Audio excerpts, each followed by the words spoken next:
An emotional experience in wanton femicide.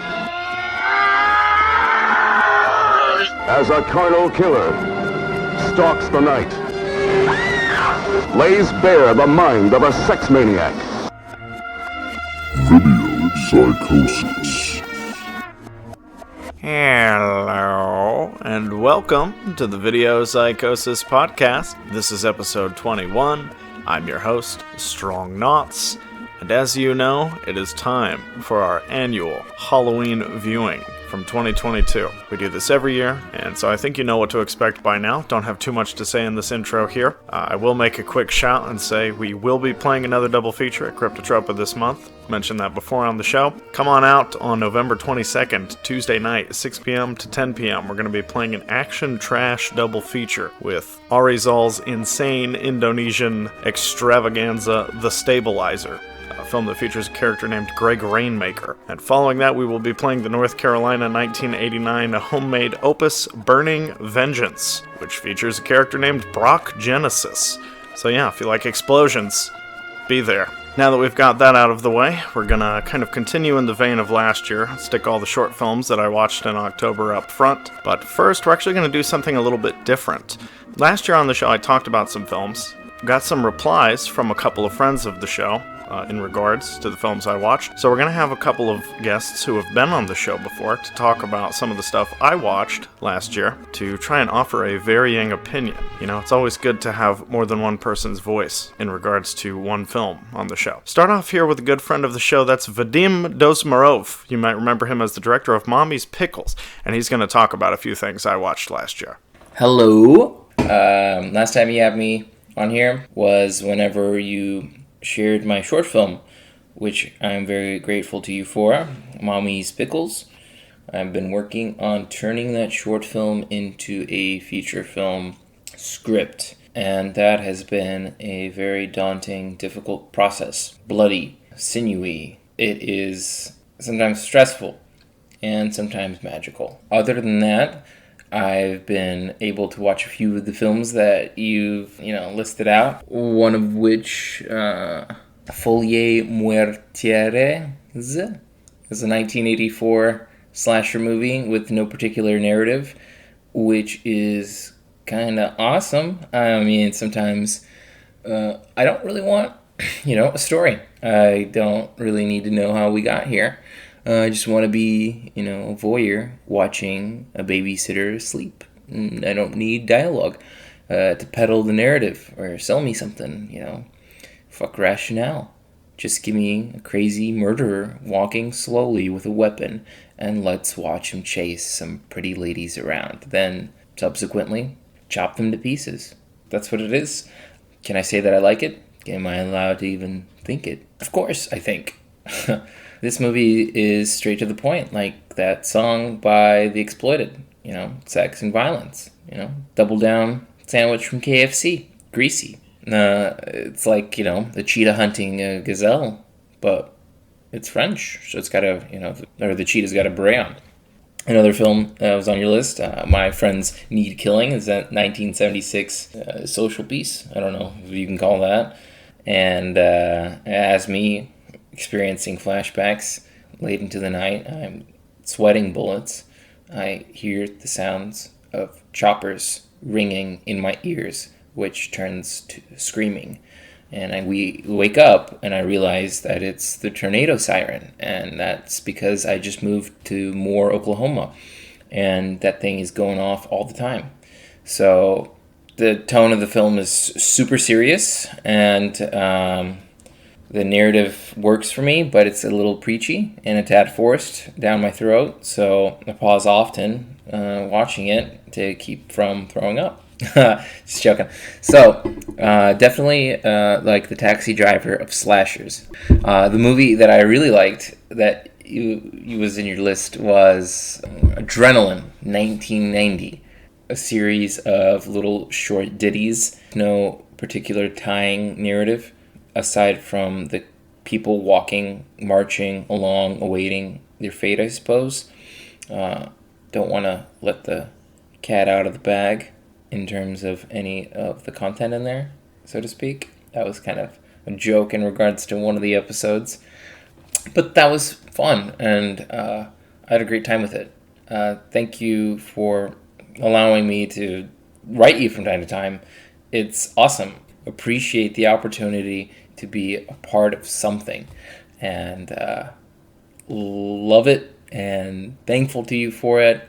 The amount of films that you consume is daunting to me.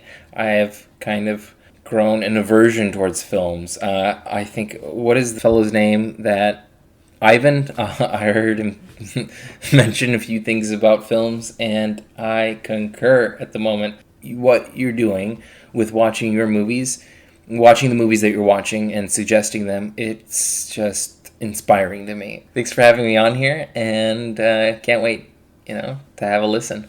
All right, so that was VADIM, and so next up, we're going to hear from another friend of the show and hear what he has to say about a little 80s feature I watched called Girls' Night Out. Now, you might remember I said about this film, over the top and ridiculous, like this film feels fueled by drug use, or abuse, as it were. It's stupid, it's fun, watch it. But now let's hear what our friend has to say about the film. Howdy, folks. Max MEEHAN here, Austin, Texas-based screenwriter, film programmer, and wrestling promoter, and I am here to talk about Girls' Night Out, aka The Scaremaker from 1982. This is a film that I don't think a lot of people have invested time in, even if they are familiar with the title.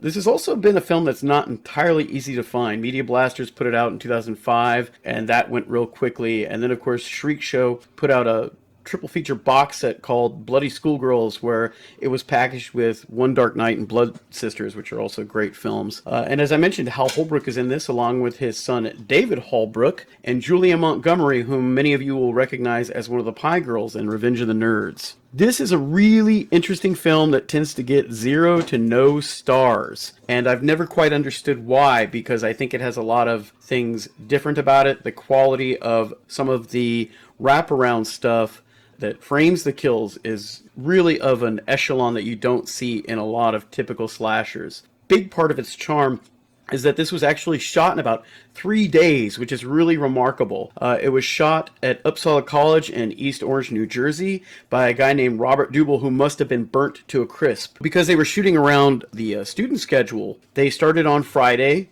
and went Saturday and then ended on Sunday. So a lot of the people that were in this film were working in 24-hour intervals. So Robert must have been just dead by the end of this. But I really do think the utter delirium of the hectic schedule, the long hours, probably adds kind of a nuttiness to the energy that you see being brought into the scenes by a lot of the actors. Another thing that's really interesting about this movie, I think, is that the college campus just has a really powerful vibe. You see a lot of college set horror films that I personally don't think have the atmosphere of this. The campus has a lot of character and in many ways feels like a character unto itself. And of course, I cannot go any further without mentioning the fact that the soundtrack is really fascinating. While this was shot in 82, most of the soundtrack is provided brutally by the Lovin' Spoonful, 1910 Fruit Gum Company, John Fred and the Playboy Band, the Ohio Express,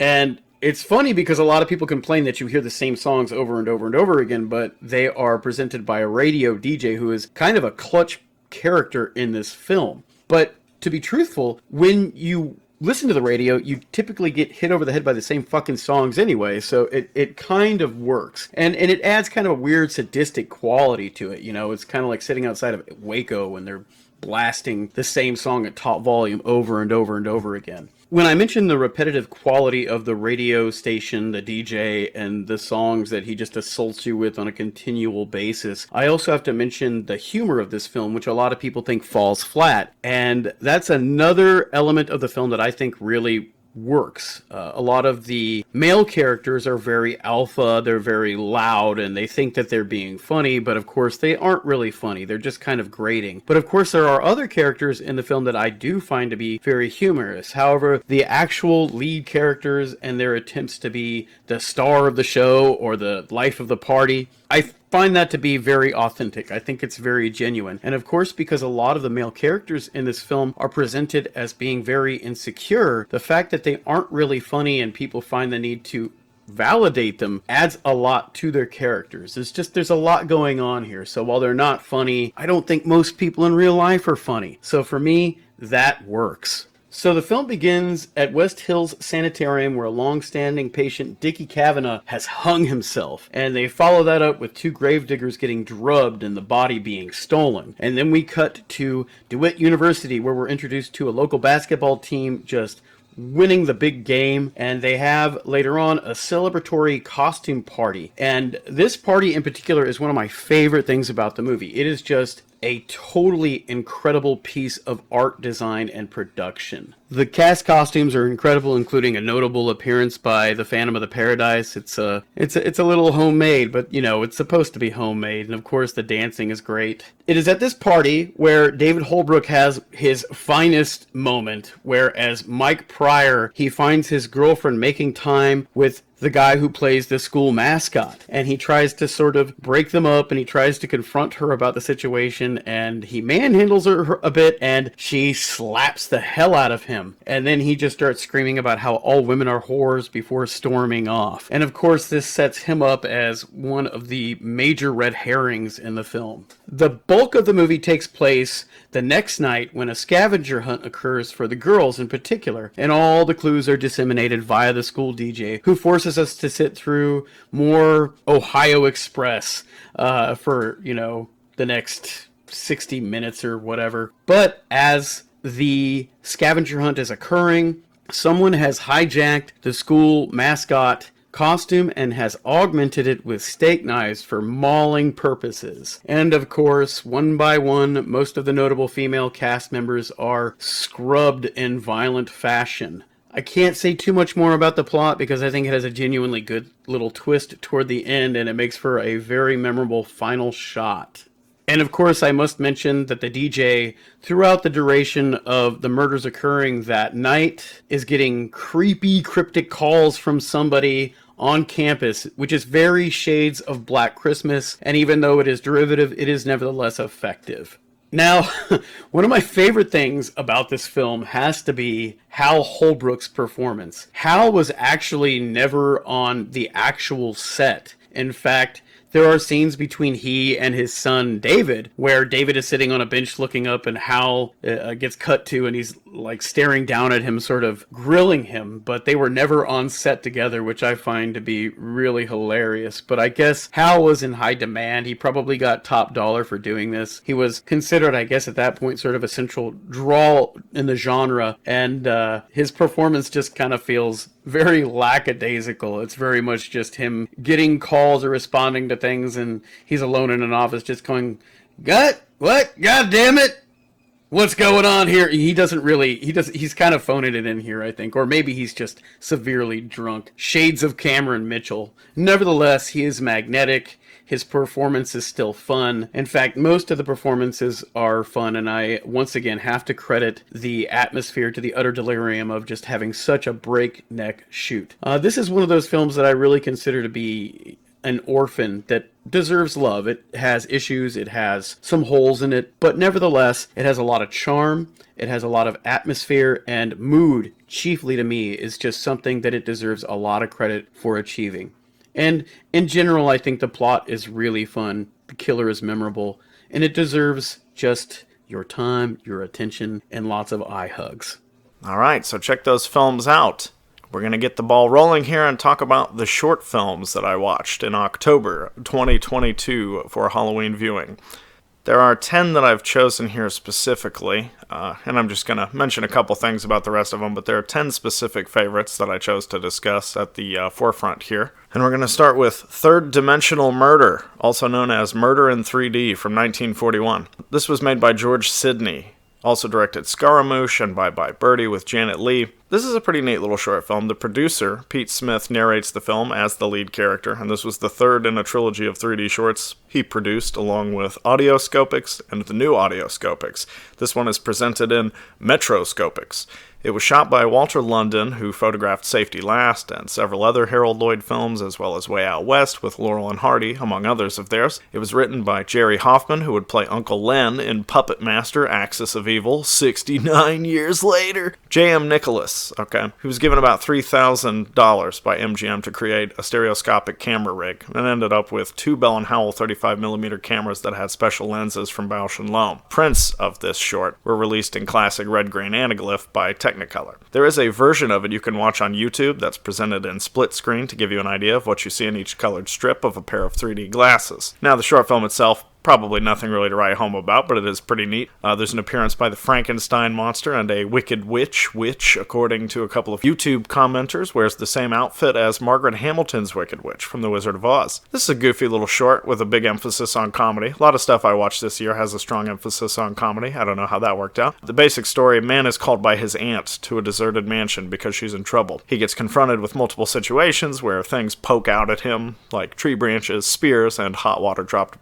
from above by a cauldron. It's exactly what you expect it to be. Doesn't wear out its welcome. So that's Third Dimensional Murder. Next up in my 10 favorites, that's Follow That Skirt from 1965. This is available on the Something Weird Blood trilogy Blu-ray with H.G. Lewis's films. Director Richard W. Beaumont. His only other available credits online are a 1963 film he produced called The Saucy Aussie and Wife Swappers from 1965, which he also directed. I wonder what that one's about. This is sort of a repetitive post-psycho story of a man who stalks and kills women because he wants to be one. Most of the film is spent watching this guy watching various women in states of undress before mildly murdering them. Nothing too graphic here. At the end, he dresses up in the clothing of his final victim and smears on some makeup in a scene that feels about 5 years long, and you begin to think the twist at the end is going to be that some other psycho will think he's a woman and kill him. But instead, the thrill killer, which is what they call this guy in the papers, just opens up the door and there's a cop waiting for him. Disappointing. But you know what? A pretty enjoyable short. Recommended really only to fans of lowbrow 60s smut and schlock. I think most people will be bored senseless with it, but I enjoyed it. Third of the 10 favorite shorts here, let's talk about Stigma from 1977. And this will sound familiar to anybody from the show. This is from the UK. Director Lawrence Gordon Clark had made several other ghost stories for Christmas, like The Stalls of Barchester, A Warning to the Curious, Lost Hearts, The Treasure of Abbot Thomas, The Ash Tree, and The Signalman. And he worked pretty much exclusively in TV productions.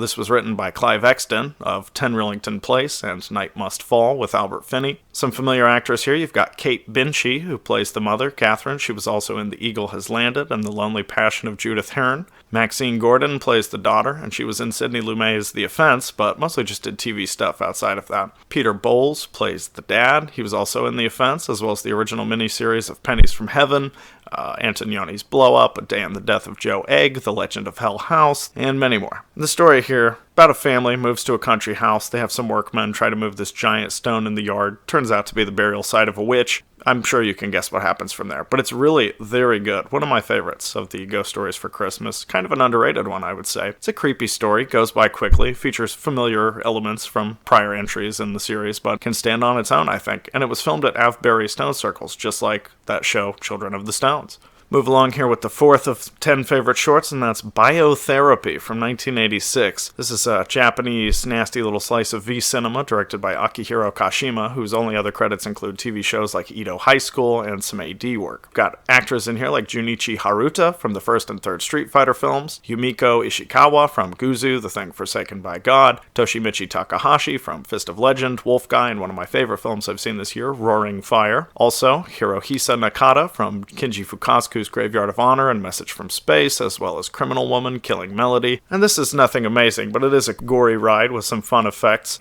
Blinding light freaks out a driver on the road. He sees shooting stars. They're apparently affecting this serum known as GT medicine that a scientist is doing experiments with in the lab, when a mysterious glimmering stranger appears and crushes his throat, yanks out his eyeball. Worth a look.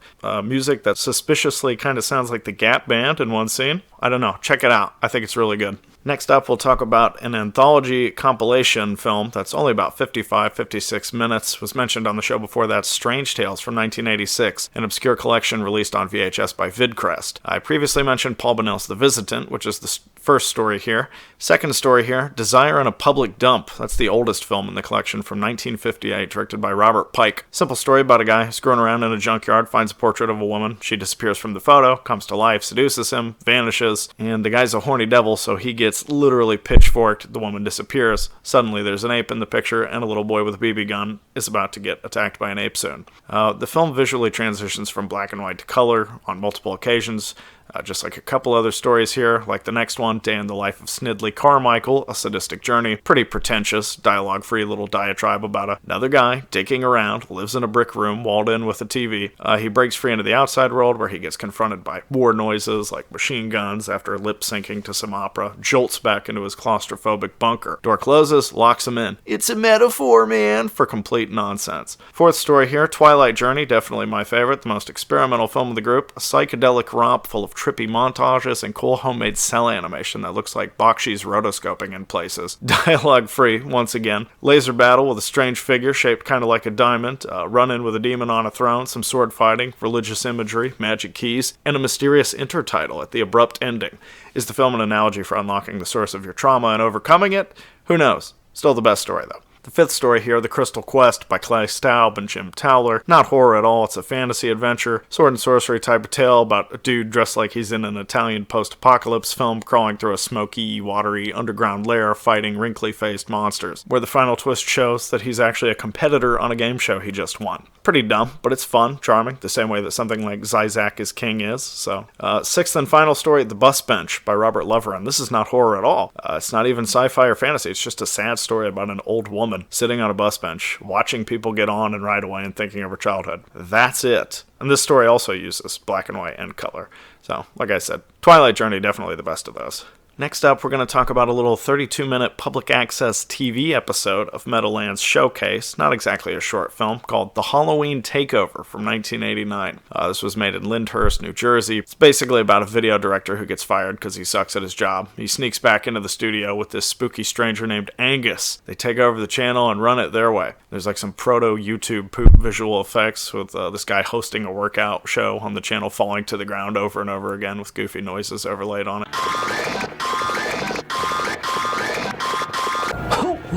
And this Angus guy, this stranger, he shows a couple short films and the music video for the Cramps song Garbage Man. The first short, Evil Vision, directed by Tim O'Ra, presumably the same Tim O'Ra who made Say No to Drugs, The Basement, and Ghoul School, since he's from Paterson, New Jersey. Basic tale about a guy witnesses some strange activity in a bathroom stall, finds blood dripping inside, gets chased around by a killer, fights him on a cliff, gets his hand chopped off, but wait, it was all a dream. Yep, seen it before. Second story, Pete Jackalon's The Day the Shopping Carts Came to Life, from 1983. Really goofy. This guy, Pete Jackalone, would end up making about 10 or 15 more films, including Psycho Sisters and Chad's Dental Nightmare. He has a producer credit on Duck, the Carbine High Massacre. And, the Halloween Takeover, the bumpers, the segments, end with Angus being offered a full position at the station. Tex gets shoot out once again. Good cheesy fun. Make this part of your Halloween rotation next year. It's on YouTube. Next of the shorts I want to highlight, that's Fright-Muzzles from 1991. And this is a compilation of 3 animated shorts from the Ukraine.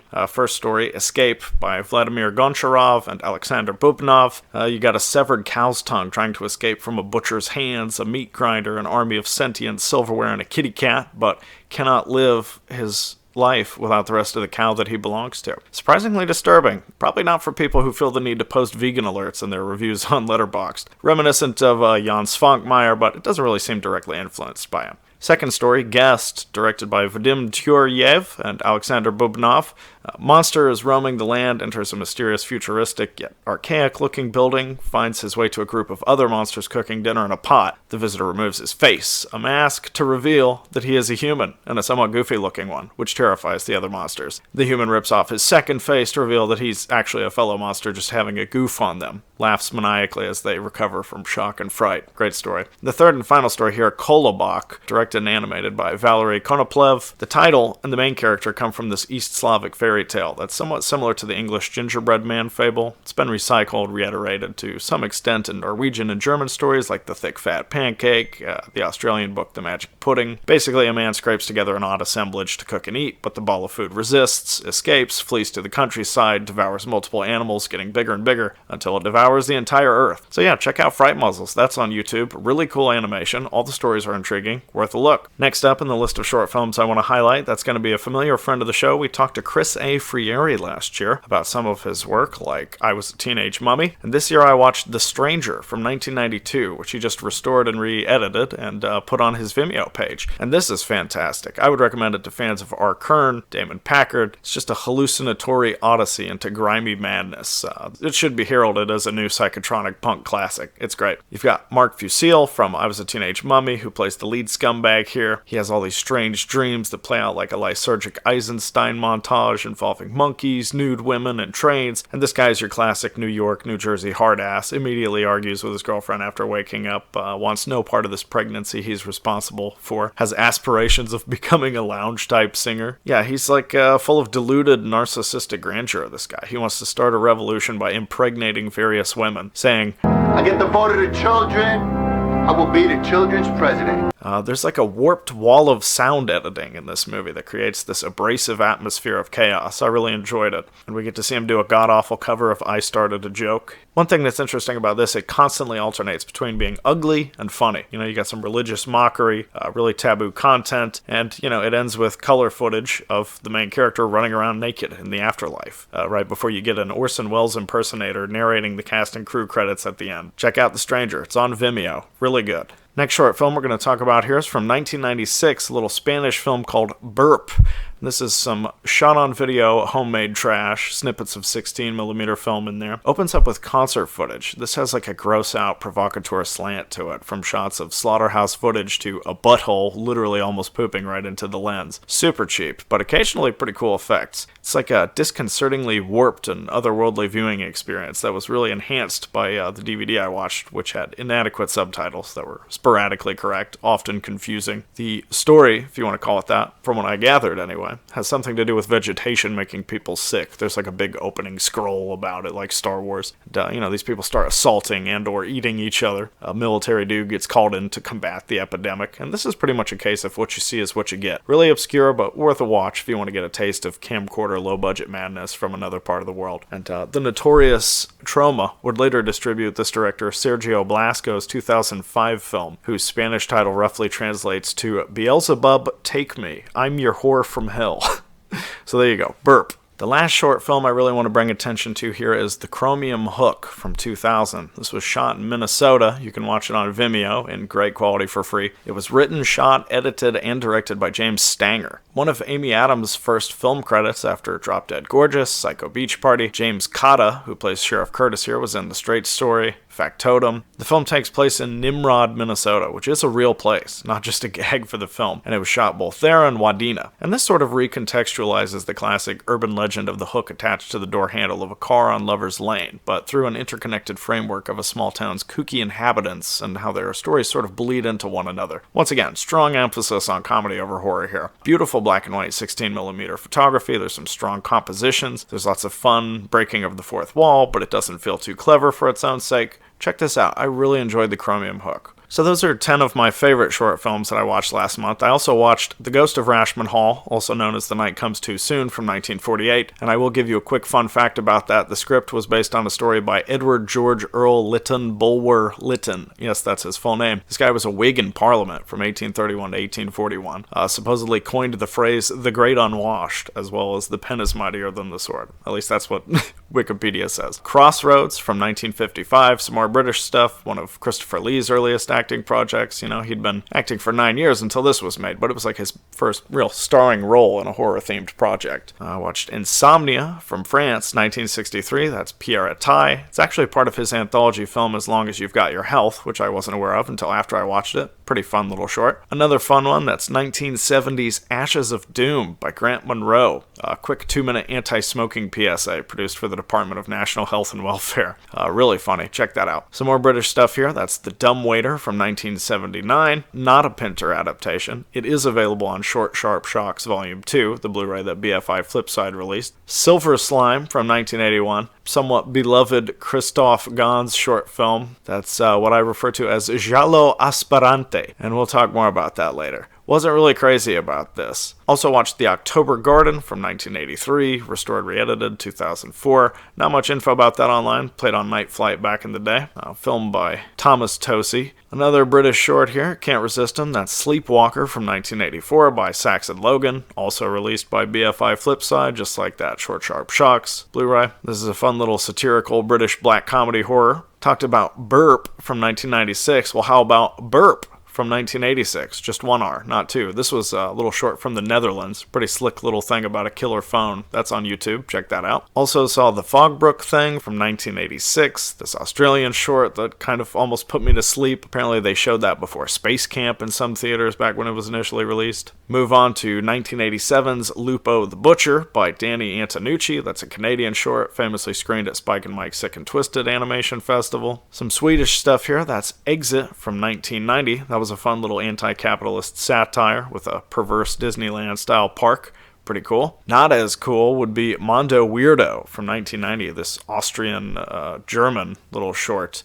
Subtitled A Trip to Paranoia Paradise, but more like Pretentious Purgatory, if you ask me. It's basically psychotronic porn horror that somehow manages to make lesbianism, sadomasochism, bloodshed, and industrial music both boring and annoying in equal measures. So I would say skip Mondo Weirdo. You don't necessarily need to see Night of the Living Bread from 1990.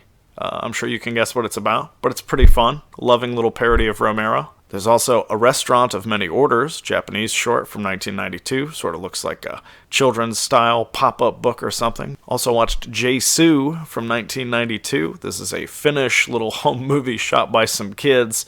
Exactly what you expect. It's one of those films that exists in the same realm as other innocent, disturbing kids' movies like Pathogen or Mike Diana's work.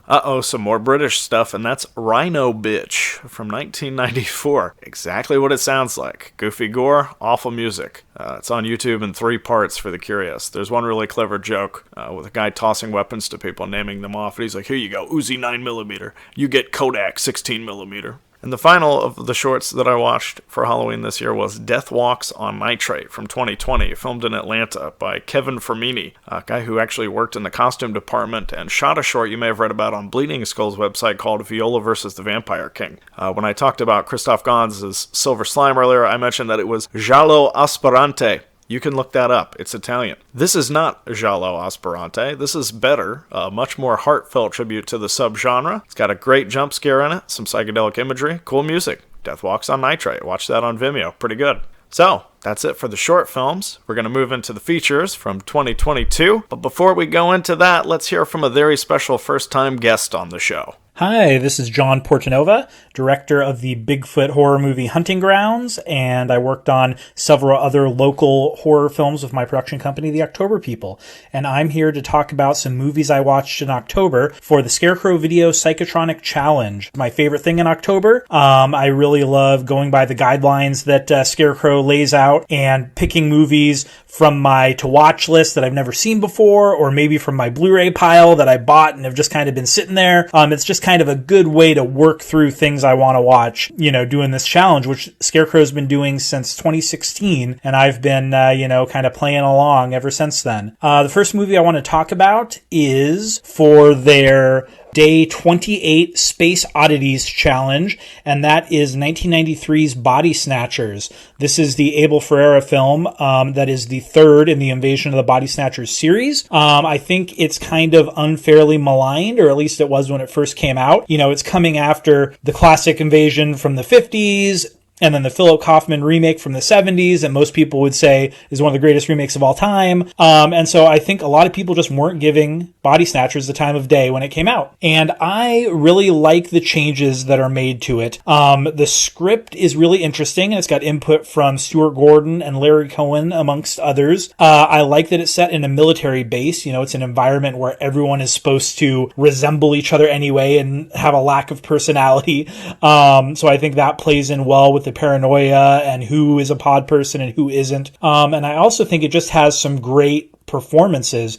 Meg Tilly, sort of the evil stepmother who then becomes literally evil when she's taken over by an alien. I think it's my favorite performance that I've seen her give. And there's also a child performance by a kid who looks like he's about 5 years old that I think is one of the best child performances I've ever seen. So I would really recommend people checking this out. I watched the Blu-ray from Warner Archive. The next movie I want to talk about is from day 17 of the challenge, The Video Nasty, and I watched The Witch Who Came from the Sea from 1976. I had never seen this before, but it was part of Arrow's American Horror Project Volume 1 Blu-ray box set, and so I had it sitting around, and the cover art made it really stand out. I just knew, oh, that's the one I got to check out first from this set. And I watched the movie, and it has absolutely nothing to do with that art. Like, the art is still amazing, showing a woman with a sickle and a severed head.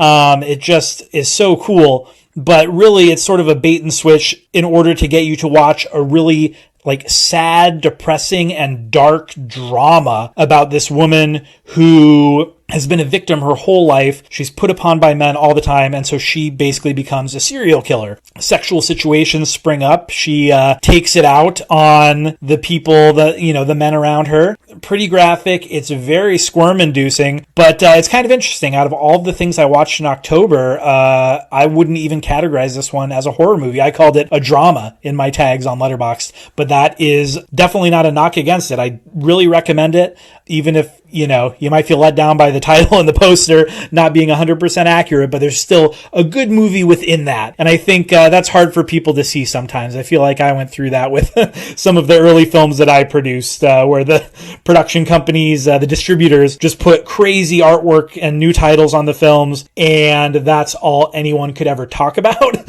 Like, they wouldn't even bother to dig into the movie that was actually made because they were just mad that the poster tricked them. The next movie on my list is for day 18, So Much Death. So this is about movies with a big body count, and I chose Night of the Scarecrow from 1995. This is directed by Jeff Burr, who has done a ton of sequels. He did Texas Chainsaw 3, Stepfather 2, Puppet Master 4 and 5. Like, the dude's career is sequels, but I think Night of the Scarecrow, one of his few original films, is his best. It is probably the best Scarecrow horror movie I've ever seen. It's got mixture of sort of a slasher where this evil warlock inhabits the body of a scarecrow hundreds of years after he's been persecuted, and he goes around slashing up people like future Oscar nominee John Hawkes and Stephen Root from Office Space. I like that aspect of it. That's kind of what I was expecting. The cover shows a scarecrow with a sickle. I mean, I guess, sickle was kind of the theme for these. But what is interesting is there's a lot of really good makeup effects that are really like body horror-ish. Like, this scarecrow isn't just going to slash you up. It's going to stuff you with hay and make tendrils grow out of you. And it's just really fun and awesome. I watched that on the Olive Films Blu-ray, which is unfortunately out of print. So hopefully another company picks that up, or you're able to find that one. The last movie I wanted to talk about is another one that's out of print. This is for day 8, The Monster Mash, where you have a lot of monsters in one movie. And so I watched The Midnight Hour from 1985. This is a made-for-TV movie from the director of Child's Play 3. It is just a bunch of high school kids getting into trouble with witchcraft and resurrecting a bunch of monsters, but it's a lot of fun. As I was watching it, I was thinking, this would be a good movie to show my kids in a few years. It could be like a good gateway horror. That was about 80% of the movie. But then about 20% of it, there's a werewolf that has really surprisingly intense attacks. That kind of made me think, okay, maybe when they're 10 or 12 or something. But this is John Portanova, and that is a couple of the movies I watched for the Scarecrow Video Psychotronic Challenge. Make sure to watch along with them next Halloween. All right, thank you, John. And so now we're going to go into the feature films that I watched last month. Start off with Dracula's Daughter from 1936. I've mentioned this film on the show before. It was directed by Lambert Hillier, who made The Invisible Ray with Karloff and Lugosi. Something funny happened while they were making this film. He was hospitalized for about a half a day after a light fell on his head, just a little over a week into shooting. So you never want that to happen. Writer Garrett Fort was one of several writers on Frankenstein, Dracula, The Devil Doll. It was shot by George Robinson, who also shot the Spanish Dracula, Son of Frankenstein, House of Frankenstein, Son of Dracula, House of Dracula, and over 120 more. It was the last horror film that Carl Laemmle would produce at Universal before he was pretty much removed from office there. And James Whale was originally slated to direct this, but turned in a supposedly outrageous script that was rejected. You know, the film opens up with Britain's wimpiest copper and his bull-headed superior discovering the corpses of Dracula and Renfield immediately following the events of Todd Browning's film. And Van Helsing gets taken to court for the murder of the Count, needs his old buddy Dr. Garth to defend his sanity, keep him from getting the chair. This mysterious woman named Zaleska appears at the prison to see the corpse of Dracula and hypnotizes with her eyes. Okay? So Dr. Garth gets called back from a hunting trip by his wannabe lover, Secretary Janet, who's jealous of his meeting with Zaleska. She has a servant named Sandor, Count Zaleska, brings home this suicidal girl named Lily under the ruse of modeling for art. And of course, they work their evil magic on her. So Garth has this hypnosis machine that frightens Zaleska, gets the truth out of Lily about her attack. And Zaleska escapes, the jig is up. Garth tracks her down to Transylvania since she kidnapped Janet. Turn of events, Sandor kills Zaleska so she won't taint the vamp legacy. Then he gets gunned down by cops. It's a pretty amusing film. Might not be up to par with the classics that inspired it, but still worth a look. Has a great performance by Gloria Holden. It's also cool. The cast includes Irving Pichel, director we've talked about on the show before. He plays Sandor. And notoriously nasty gossip snoop Hedda Hopper also has a role here as Lady Esme. So Dracula's daughter, there you go. And in case you couldn't already tell, yes, there are spoilers on this show. I'm just telling you that now, because right now we're talking about films from, 1936. So if I spoil a film from almost 100 years ago for you, you've had plenty of time to see it. But I'm telling you this now because we are going to go into newer films. We start off with the past and move to the present. So if you don't want to hear spoilers about anything, there are time tags below. Feel free to skip ahead.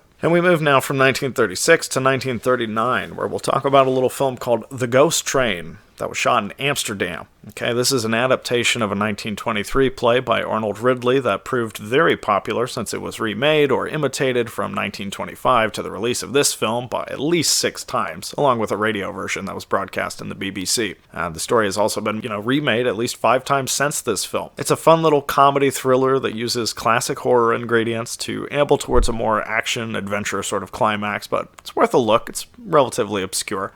Czech director Karel Lamach died at 55 after having made over 100 films in his native country, as well as Austria, Germany, the Netherlands, the UK. Most popular film of his is probably the 1943 James Mason film They Met in the Dark. And this was shot by 2 people, Brian Langley, who did number 17 for Hitchcock, and Otto Heller, who would later work on Peeping Tom, Alfie with Michael Caine. This is available on YouTube. I say check it out. The subs are occasionally spotty. There's some pretty nasty print damage that skips ahead on a lot of moments. Yeah, it's a fun little movie. The characters are introduced with funny text describing what's going to happen to them throughout the film. You got this uptight temperance woman who whines about this guy smoking and ends up getting, soused later and sleeping through everything. Basically, these people on this train have to stop because a bird gets thrown out a window and it makes them late for their connecting bus, so they end up having to spend the night at this spooky terminal where the station master warns them about a train accident that happened long ago. Oh, there's ghosts in the terminal. Turns out to be something that's really not all too crazy. It's a somewhat convoluted sort of plot. It involves smuggling and secret agents. So, turns out to not quite be a horror story, but still worth the ride. That's The Ghost Train from 1939. And next up, we got to talk about some Jacques Tourneur. Mentioned him many times on the show. We're going to talk about The Leopard Man from 1943, which was shot in New Mexico and California. It's based on a book by famed crime author Cornell Woolrich. A script was written by a woman named Ardell Ray, who also penned Isle of the Dead and I Walked with a Zombie. This was edited by Mark Robeson. And let's give a shout out here to photographer Robert DeGrasse. Mentioned him in passing when talking about The Body Snatcher in episode 15 of the podcast, but he also shot The Window, which we talked about in episode 18, as well as other films like Vivacious Lady, Born to Kill, The Men with Marlon Brando. This was one of the first American films to portray a serial killer before that phrase had even been coined. Director William Friedkin, noted fan of the film, recorded an audio commentary for the 2005 DVD, and a few of the actors here appeared in films by Anthony Mann. Dennis O'Keefe, who was in Raw Deal. You got James Bell, who was in The Tin Star. Abner Biberman, who was in Winchester 73. And this film doesn't seem to be spoken about as often as Tourneur and Luton's Cat People, the more famous one, but it does also feature the same panther, whose name was Dynamite. This is a very good film in its own right. Strong tension in the stalking scenes, some cruel, ironic twists of fate for many of the victims, and it does a pretty good job at making you guess the killer. Wait till the very last second to know for sure. Check that out. Good movie. Going to move now into another film from 1944. That's The Tower of the Seven Hunchbacks, a Spanish film made in Madrid, directed by Edgar Neville Romrey. who was also a count, hockey team captain, and playwright. This guy worked for MGM during the 30s. The lead actor here, Antonio Casal, he later appeared in a film called 12 Merciless Men from 1973, which was just like a Spanish reworking of 12 Angry Men. The story here takes place in the 19th century. The opening almost tricks you into thinking it's going to be like another Robert Louis Stevenson adaptation of The Suicide Club, like Christensen's Lady of Death, which was talked about last year. It's about a guy named Basilio. He's having some gambling luck because of a mysterious man who tells him how to bet. But instead of the mystery man being an ominous figure that wants the money repaid, he's a kindly spirit who instead wants a favor swapped, and asks Basilio to look after his daughter, who may soon become killed after being embroiled in a conspiracy plot that led to the ghost's murder. Not the most memorable movie. It's more of an odd adventure story than horror, but tells the tale of a secret society operating underground in what used to be a synagogue for some reason or another. There's one really amusing scene where Basilio gets visited by the ghost of Napoleon Bonaparte, who thinks he was called for. It complains, people always want my advice. They always want me to visit them. Even in death, he still has an ego complex. And many might find this boring, but it's worth a look to cinephiles who are looking at genre history from Spain during the time of Franco. Next up, from 1957, it's From Hell It Came. And this is another cheapie for the kids, brought to you by Dan and Jack Milner, brothers who had previously worked together on the sea monster movie, The Phantom from 10,000 Leagues. Dan had been editing pictures since 34. This is your classic dated story of white scientists that are like fish out of water working on foreign land, get mixed up with the spirit of a witch doctor resurrected by radiation as a tree monster called the Tabanga. So let me break it down for you. Anytime the Tabanga isn't on screen, you have to sit through pseudoscientific exposition and vomitous cutesy conversations between horny scientists. Every time the Tabanga is on screen, it looks completely ridiculous, but it's so entertaining to watch that really doesn't matter. It's a killer tree movie, that'll either be too dumb or just dumb enough for you as a viewer. Enough said. Got some familiar actors here. Dr. Arnold is played by Todd Andrews from They Died with Their Boots On. Tina Carver was in Frank Tuttle's Cry in the Night, released the year before this, but this was her final film appearance. She migrated to TV and then sort of retired in 61. And John McNamara here was in War of the Colossal Beast, An Imitation of Life from 1959. Speaking of Douglas Sirk, actor Greg Palmer was in Magnificent Obsession, as well as The Mackenzie Break, Tree Monster. You already know. Do you want to see it or don't you? Whatever. Gonna end the 1950s here by talking about I Married a Monster from Outer Space. This was directed by Gene Fowler Jr., who I talked about on the show before with I Was a Teenage Werewolf in episode 11. Also made a film called Gang War with Charles Bronson in 58. Fowler had much more experience editing films as opposed to making them. He worked on several Fritz Lang and Sam Fuller's pictures. Also shot Skate Town, USA and Let There Be Light. Pretty interesting career. And this is his only producer credit, so I'm thinking he probably used some of his Teenage Werewolf money to help get it out there. The photographer Haskell B. Boggs shot several of Jerry Lewis's movies. Gene Fowler Jr. would later edit Cracking Up. You got Franz Waxman here, listed as one of 5 composers for the score. Visual effects by the legendary John P. Fulton, who worked on 4 of Hitchcock's pictures, as well as The Desperate Hours. The star of this movie, Gloria Talbot. She was in All That Heaven Allows, We're No Angels, A Tree Grows in Brooklyn, Arizona Raiders, Crash Out. You've also got Tom Tryon from The Cardinal. Humorously enough, he also wrote Robert Mulligan's The Other and is one of 3 credited screenwriters on The Dark Secret of Harvest Home. Alan Dexter from It Came From Outer Space, Kiss Me Stupid. Gene Carson from The Party, The Phoenix City Story. Ken Lynch from Days of Wine and Roses. And the barfloozy in this movie, Francine, is played by Valerie Allen from Pillow Talk, Whatever Happened to Aunt Alice, and the hilariously titled 60s exploitation flick Shotgun Wedding. Now, this is your average, stock trade teenage drive-in movie. Alien monsters arrive on a spaceship, begin possessing human bodies to take over the Earth with the plan of impregnating women since their race is nearly extinct. But the monsters sort of turn people into this gaseous form and keep their original bodies on their ship. The bodies levitate above these panel boxes while they appear in doppelganger form, on Earth. And, it is what it is. Spaceship gets blown up, exactly what you expect, and, the final shot shows the other ships fleeing Earth to find another galaxy to take over. I enjoyed it. Not for everybody. I think you know already if you like this kind of stuff. Really fun. And so now that I've talked about 1936 to 1958, we're going to take a quick little break here and listen to a new special first-time guest on the show. Tom, take it away. Hey everyone, I'm Tom. Thanks for having me as a guest. I'm going to be talking about a couple of Soviet horror films that I saw recently, one rather bleak and one a little bit more jolly. Soviet horror seems to be one of the most obscure territories in the genre, and some will tell you that there was only one, the 1967 film V. This isn't really the case though. I've seen a few more, so I like setting the record straight and spreading some good word. First up, The Werewolf Hour, from 1990, directed by Igor Shevchenko. It's the story of Kovalev, middle-aged reporter for a local paper that is also the local factory, who wants to move up in the world and become editor. He has some words with his boss and seems to be making some progress, but then he is attacked by a dog and things all go a bit wrong for him.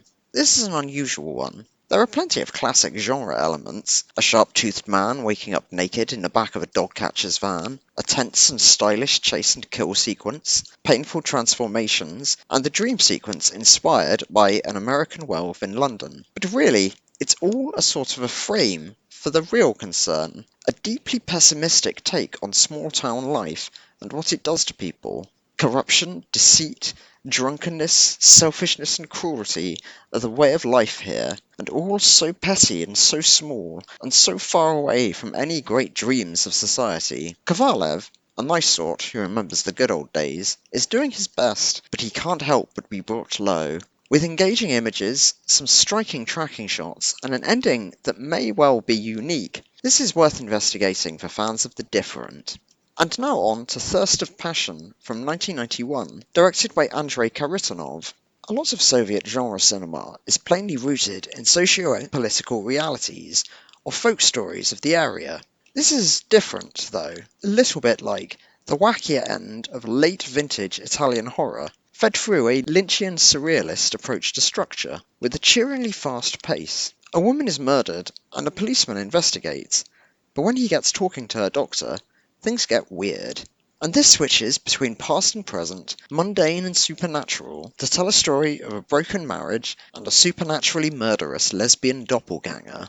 The style is consistently unreal, a riot of blue hues, bright lights, smoke, slow motion, and shattering glass, with a plot held together by little more than sheer forward momentum, and studded with more typical horror moments, like a couple of giallo-esque murders, a heavy-breathing POV sequence in a corridor, and a bit of Evil Dead-style camera racing around a house before bursting through the door, and a cheerfully crap ending at a blissful 75 minutes. This is a bonkers entertainment treat. Highly recommended. And I'll be signing off. Cheers, folks. Alright, thank you, Tom. So now we move into the 1960s here with the features I watched, and we're going to start with a really wonderful film from Mexico called The Skeleton of Mrs. Morales. This is directed by Rogelio A. Gonzalez, made over 60 features, including The Ship of Monsters, School for Tramps. Rosenda Monteros was in The Magnificent Seven, Cauldron of Blood, and Rapiña from the director of Poison for the Fairies. You got Luis Aragon from The Brainiac, Black Pit of Dr. M, and The Important Man with Toshiro Mifune. The main actor here, Mr. Morales, that's Arturo de Cordova from In the Palm of Your Hand. This is an adaptation of a short story called The Islington or The Islington Mystery by Arthur Machen, which was himself inspired by the 1910 murder of Cora Henrietta Turner by her homeopath husband. And this is a great film. Feels more like an extended episode of a TV show, which isn't to say that it's not well made, because it is very nicely shot and directed. Maybe barely even the horror genre, but it does have that nasty irony of Grimm's fairy tales. It's the story of a small-town taxidermist whose wife is in a sort of quick reveal within the second or third scene. They set it up by making it look like this taxidermist is just the worst person in the world, because his wife, Mrs. Morales of the title, is telling her priest about, oh, he's awful, he doesn't care about me, we can't have kids. And so you're like, oh, this guy's gonna be a real asshole. Oh, he hates kids. And then in the next scene, we see that this is a pretty easygoing guy. He likes kids. He's a pretty friendly guy. You know, she keeps pestering him and makes him wash his hands with alcohol. She doesn't want to have sex with him. She's like, oh, you've been cutting up animals all day. You're disgusting. And, you know, so it's maybe not the most sex positive, to use the common vernacular these days, representation of a home life. But basically, she just keeps lying about him to the priest and stuff, and it gets to the point where, you know, she's like stealing his money to give to the church. The guy's brother is saying like, oh, I heard you've been being mean to your wife, and there's like this almost weird sort of insinuation. Maybe the brother really wants his wife. Long story short, and this is awful, she pretends that the taxidermist has beaten her and sort of riles up her neighbors. So he poisons her. with all this like food and drinks and stuff. He just puts this poison all over the place, like not knowing what she'll take, just hoping she'll take one of them. There's an earlier conversation about crimen perfecto, which sort of foreshadows what's going to happen here. And so at the end of this movie, spoilers, I really recommend seeing this. I don't think you should have it spoiled for you, but there's a big celebration of his acquittal, and the final twist of fate comes in as one last poisoned item he missed does him in. But not just him, some of the other party guests too. And there's this excellent final shot where his friends carry his coffin as pallbearers and the camera flips upside down. I wouldn't necessarily call that often imitated since this film isn't the most popular, but it did pull off this shot 3 years before the Blancheville monster would do it, and at least 40 years before mainstream horror would popularize that trope, turning the camera upside down and stuff like Midsummer, etc.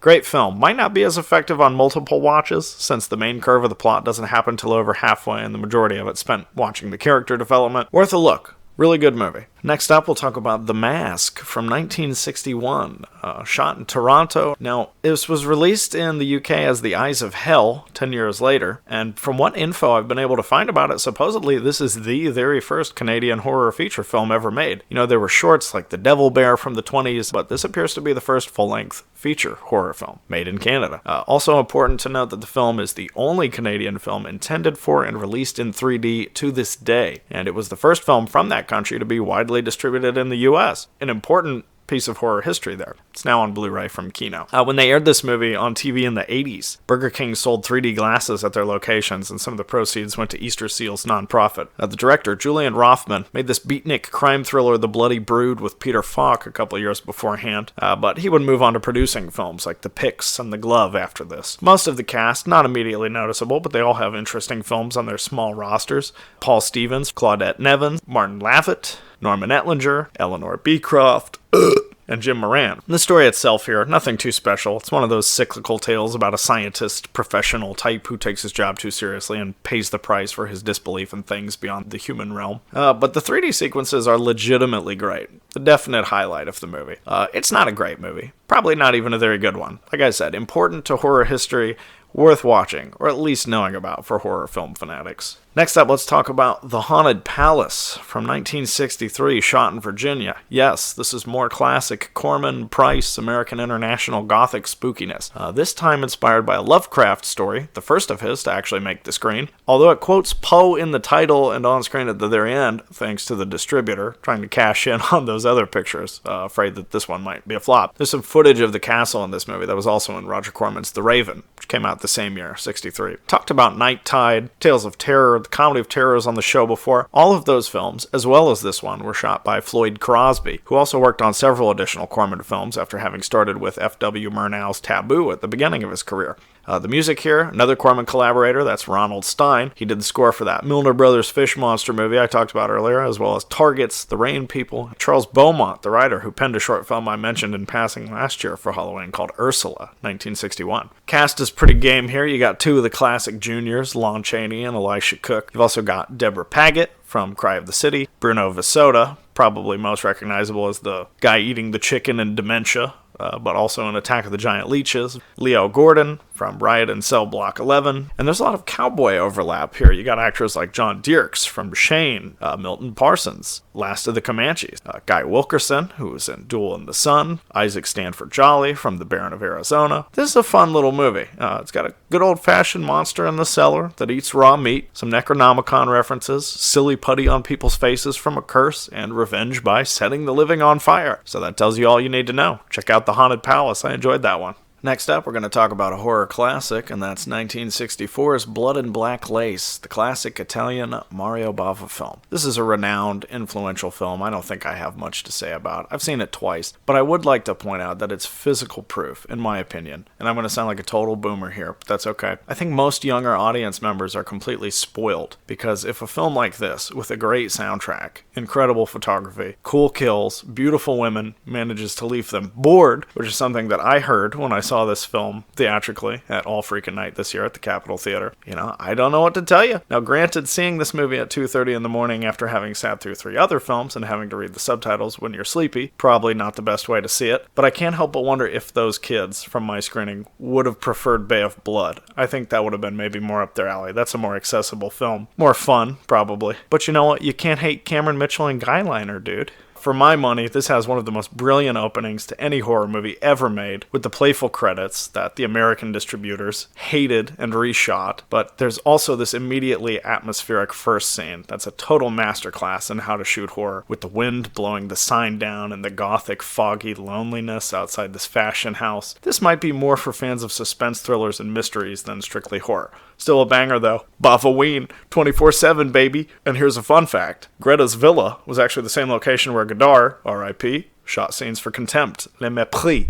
Next film is an interesting one. We're going to talk about Aroused from 1966, shot in New York City. This was directed by Anton Holden, who would go on to make a couple other exploitation films, Cargo of Love and Teenage Tramp. He would later work on the sound for Andy Sedaris' Picasso Trigger, Do or Die, Hard Hunted, and Fit to Kill. It was co-written by actor Richard B. Scholl, who you might remember from Cockfighter, Slither, Clute, The Anderson Tapes, The Big Bus. Joanna Mills plays Anne here. She was in Joe Sarno's Red Roses of Passion, and most of the rest of the cast, or some of them anyway, would act in various porn and sexploitation titles like The Double Exposure of Holly or Caught in the Act. This is your average story about a killer named Louis, whose mother was a hooker. She locked him in the closet, which he had sex with guys in front of him, and he's all fucked up because of it. Once again, not the most sex-positive movie. Now, there seems to be a big emphasis on that now. Everybody wants to see pleasant, enjoyable, beautiful acts of sexuality in movies, or at least they say so.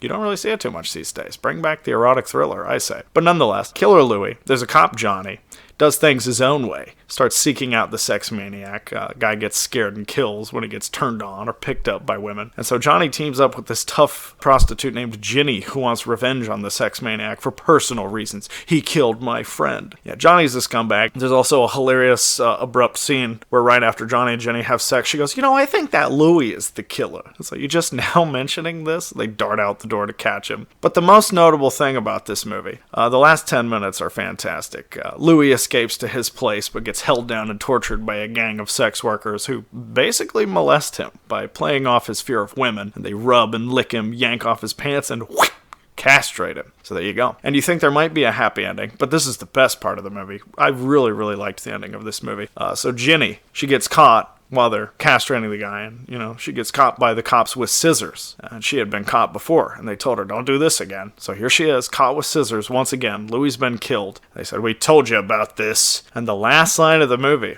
the implication being that she's been used the entire time. She's nothing special, reduced to a sexual object once again, in a surprisingly powerful and really pessimistic ending. Not an incredible film, but it does have moments of remarkable effectiveness. That's Aroused from 1966. And with that being said, we're going to move on to our next guest here now, another first-time guest of the show, and that's a good friend of mine, Peter Orr, an author who wrote Stay Out of New Orleans and The Breathtaking Krista P., which you can purchase online at the link you're seeing in the video now. So let's hear what Peter has to say here, talking about a trashy trio of witchy delights. When we're talking about 1970s exploitation cinema, I think the most important principle, the most crucial aspect that gets overlooked way too often is shittiness. Shittiness always deserves a place at the table. And that is one base that 1970s exploitation movies always keep covered.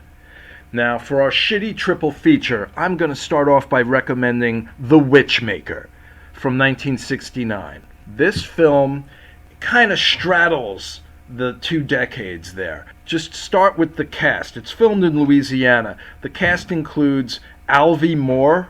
Do you recognize that name? He helped get this movie made. He is most familiar to people as Hank Kimball on Green Acres. Okay, so you see the depth we're going here. He plays the occult expert that drags these people out into the middle of a bayou looking for a witch cult that's responsible for a bunch of murders. The hero of the movie is Anthony Isley. I don't know if you recognize that name, but the guy is kind of like actor Troy McClure. He's one of those guys. His real name was Fred, but in the 50s when the studios signed him, they made him change his name from Fred to Anthony. That kind of, that's his background. And by the mid-1970s, he's in Al Adamson movies with Xander Vorkov, this is the guy's career path. So anyway, he's in there. They bring out with them 3 former Playboy playmates, but these are 1960s playmates, okay? What that means is that Hugh Hefner has no doubt seen their pubic hair, but people who read the magazine hadn't. And this thing takes place with witches out in this swamp. Luther the Berserk was played by John Lodge. It's worth seeking out. This movie you're gonna like it, okay? And I don't know why it isn't more of a local favorite down here. I don't know why not. But we'll follow that up with Simon, King of the Witches. Andrew Prine, yes, that Andrew Prine plays it, and he doesn't even mention this movie when he can help it. It's worth seeking out. It's kind of got that post-Manson vibe. You know what I'm talking about? How, like, if you watch the very early episodes of Hawaii Five-0, they're just a regular cop show, but once Manson hits the headlines, suddenly everything is weird and occultish, and there's cult leaders everywhere you look. It's that kind of a deal. And this movie definitely shows that. And to follow it up as the third piece, now Simon King of the Witches gets a lot of love. I think partly because it takes place in L.A. and L.A. people, you know, they love themselves or something. But the last one here is the most obscure, and that's called Warlock Moon. This is the one that's going to really take the most effort to get through. Like, I recommend not just smoking weed to watch this triple feature. I think you need to go with edibles, because you want them to kick in by the time you get to Warlock Moon. How to describe it? Very compelling, even though it's shitty. There's something about this movie that sticks with you, and it just has such a rotten view of human nature overall. I really can't recommend it enough. Interestingly, Joe Spano is in this, the guy who was later famous on Hill Street Blues, and the lead actress was also well known for being in 8 Is Enough. And I bet neither of those people will even admit to this being on their resumes. This movie is real, and it's not just witchcraft, but it also brings in cannibalism. You gotta love that. Back to you, and remember, everyone, do something shitty today. All right, thank you, Peter. We're going to move into the 1970s, and I want to talk about a really cool little movie that's a Czech, French, German, Italian co-production from 1970 called Carnivorous Females, also known as The Females, or The Women. This is the same director who made The Fifth Horseman is Fear and Transport from Paradise, and it stars the beautiful Uschi Glass, who you might recognize from Lindsay's Seven Bloodstained Orchids, Tower of Screaming Virgins. You also have Gisela Fischer from Black Gravel, Irina Demick, who is in The Sicilian Clan, Francois Fabian, who is in The Specialists, worked with a lot of French directors, you know, like Rivette, Romer, Lelouch, George Artisan from Hercules and the Haunted World, Anne-Marie Kuster from Deep End, which was actually shot by this film's photographer Charlie Steinberger, Anne-Marie Wendell, I Only Want You to Love Me. Manfred Perzer wrote the screenplay and was co-writer of Fassbinder's Lily Marlene. So this Czech director who made this film had been making sex education movies for German investors, and his work was flopping. This is a fascinating, politically ambiguous, surreal, unsubtle satire that, as Letterboxd reviewer Claire Donner brilliantly puts it, quote, proves that not all heady works of psychoanalytic horror have to be a test of the viewer's intellectual endurance. Couldn't put it any better than that, so thank you, Claire, for giving me the right words. It's enjoyably feverish, sort of plays out like some drug-induced collaboration between Jess Franco and Andrei Zulawski. Story of a young woman named Eve who takes a train into the town of Van Maren so she can check into a health facility run by her friend Dr. Barbara. But the hospital has this decidedly offbeat atmosphere. The staff all go by their first names, the patients are opulently dressed, there's very little actual therapy or treatment going on here. We get lots of fisheye lens shots, intentional imagery repetition rendered highly engaging thanks to the roving camera work and unpredictable editing. There's a really groovy score in this movie.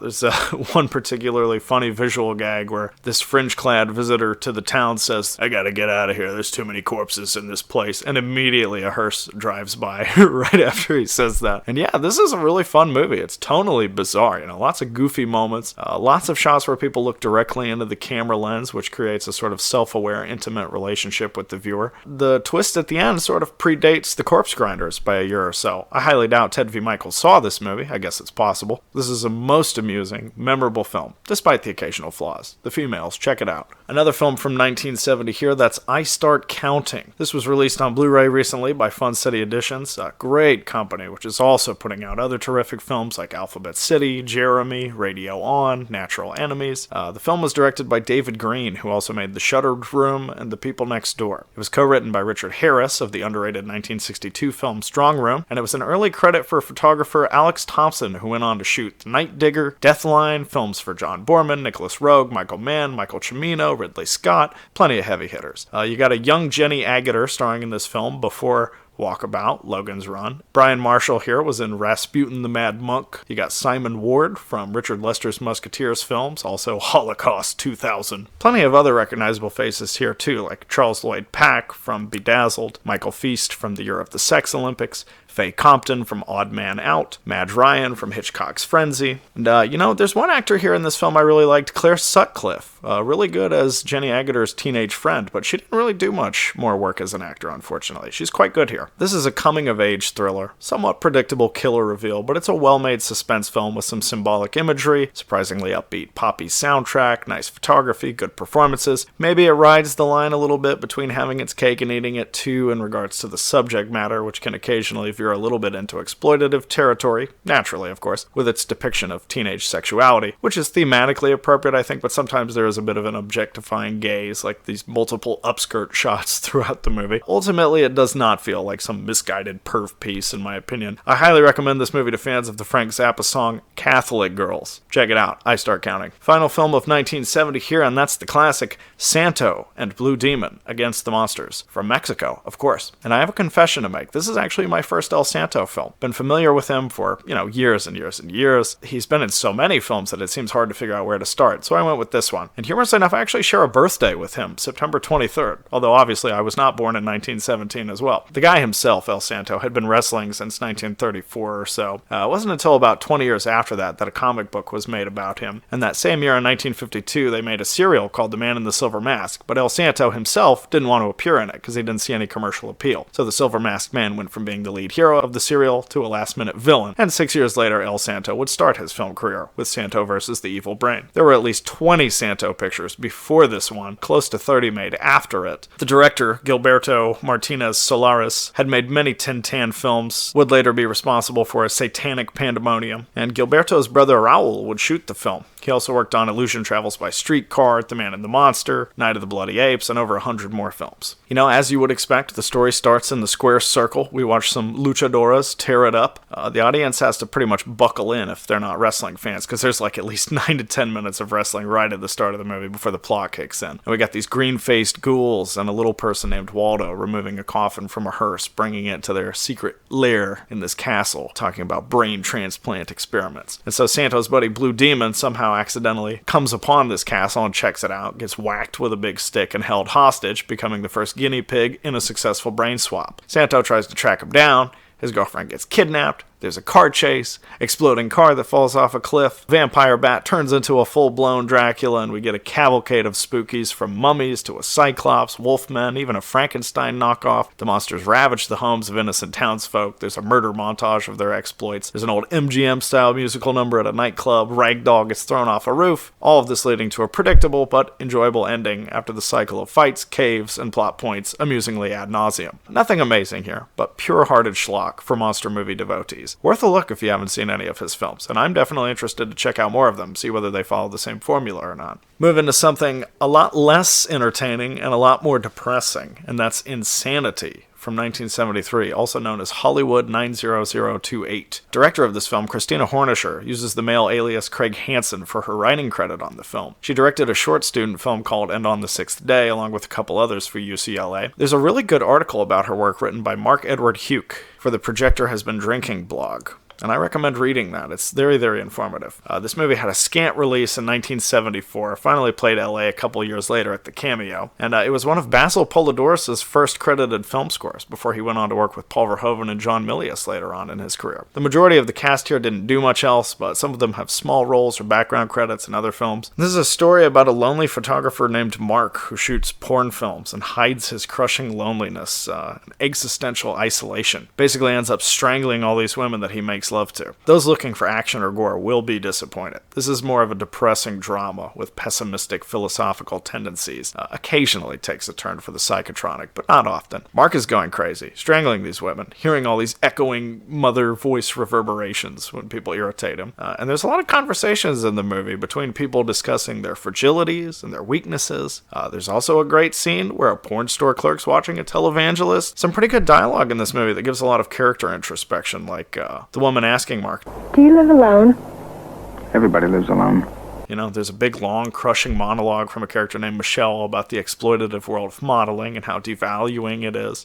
So basically, Mark can't stop strangling these women after having sex with him. He wants to get together with Michelle. She leaves him a voicemail saying that she's dumping him for her friend Paul. He goes to visit her and they end up making love despite her insistence on not being together. And the sex scene is actually pretty interesting here because it doesn't feel like titillating, gratuitous padding. It's actually a rare moment of understanding and connection for these lonely characters. And you hear Mark talk in voiceover about, what we could do with our future together, only to wake up to the harsh reality that he has strangled Michelle and cannot help his behavior. And with that being said, the dream has slipped away. Mark sets up a camera and films his own suicide as he hangs himself from the Hollywood sign in a gut punch ending played for maximum effect with a big sweeping helicopter shot that distances itself from the pain as much as possible. Goes on for over a full minute without any score or end credits. Yeah, really interesting movie. This is a cynical movie. It plays like a Roger Watkins porno without the penetration, or like Last House on Dead End Street without the gore and histrionics. Grindhouse Releasing has featured the trailer for this movie on their DVDs before, but there is no release of it restoration-wise yet, aside from an old VHS floating around out there. Check it out, I say.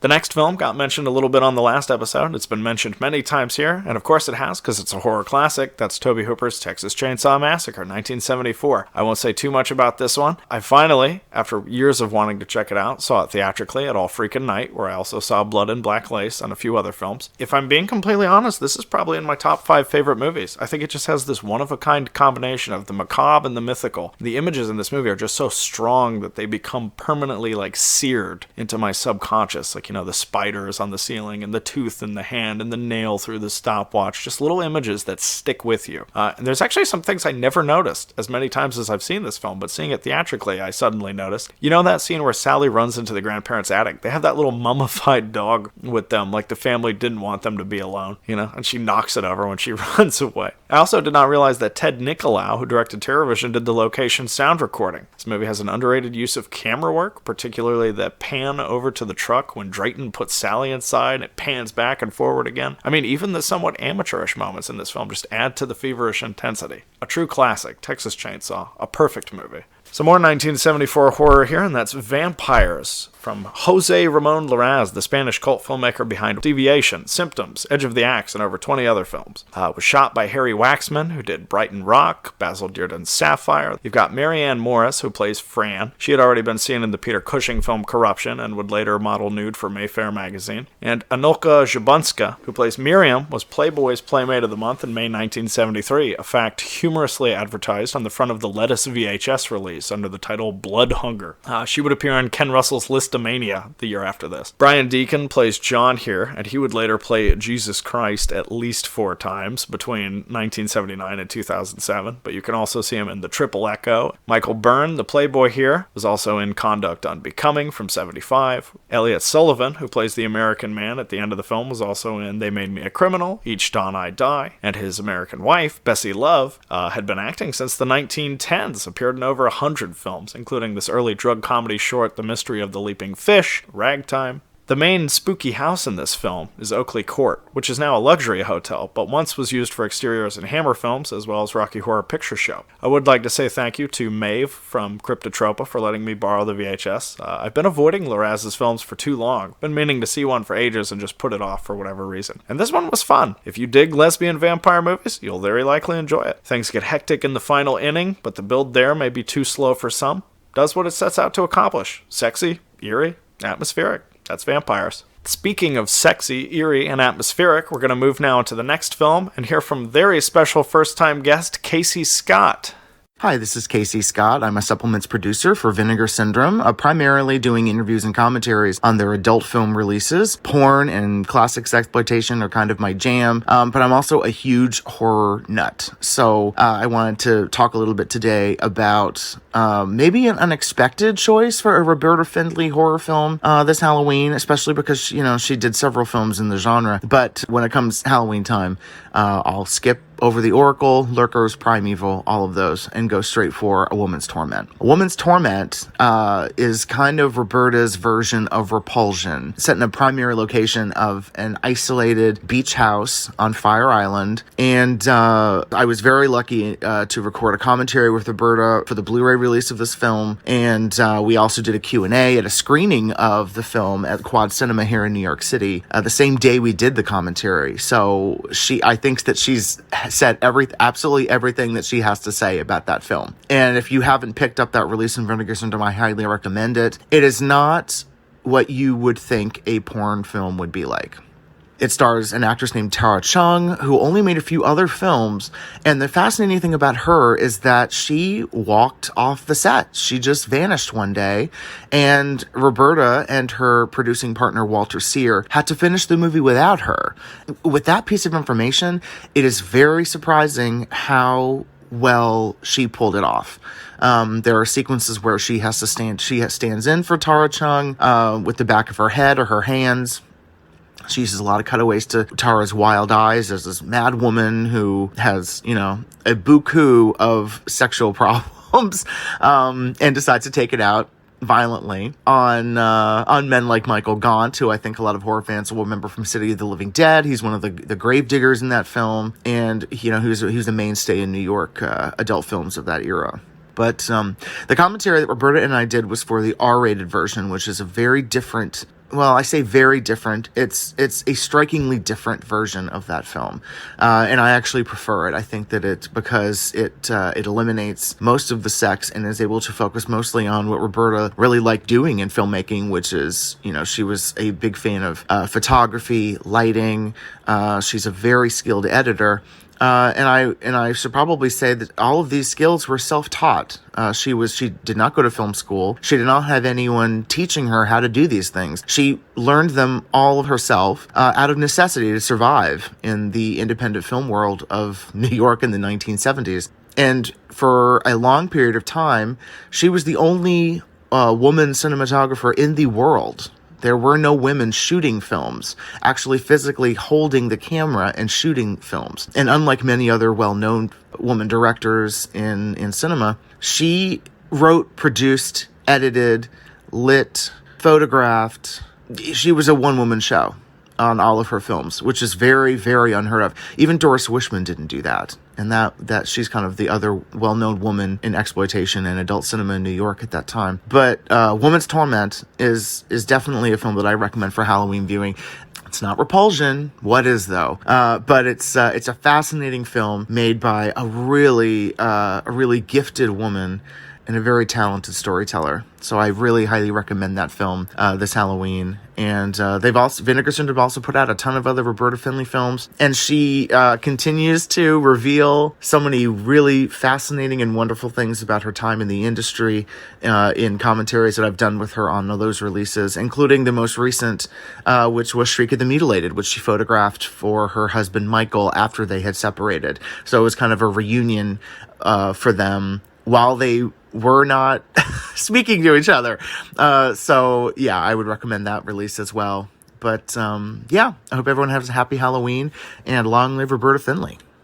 Yes, and I agree with all of that. A Woman's Torment, fantastic film.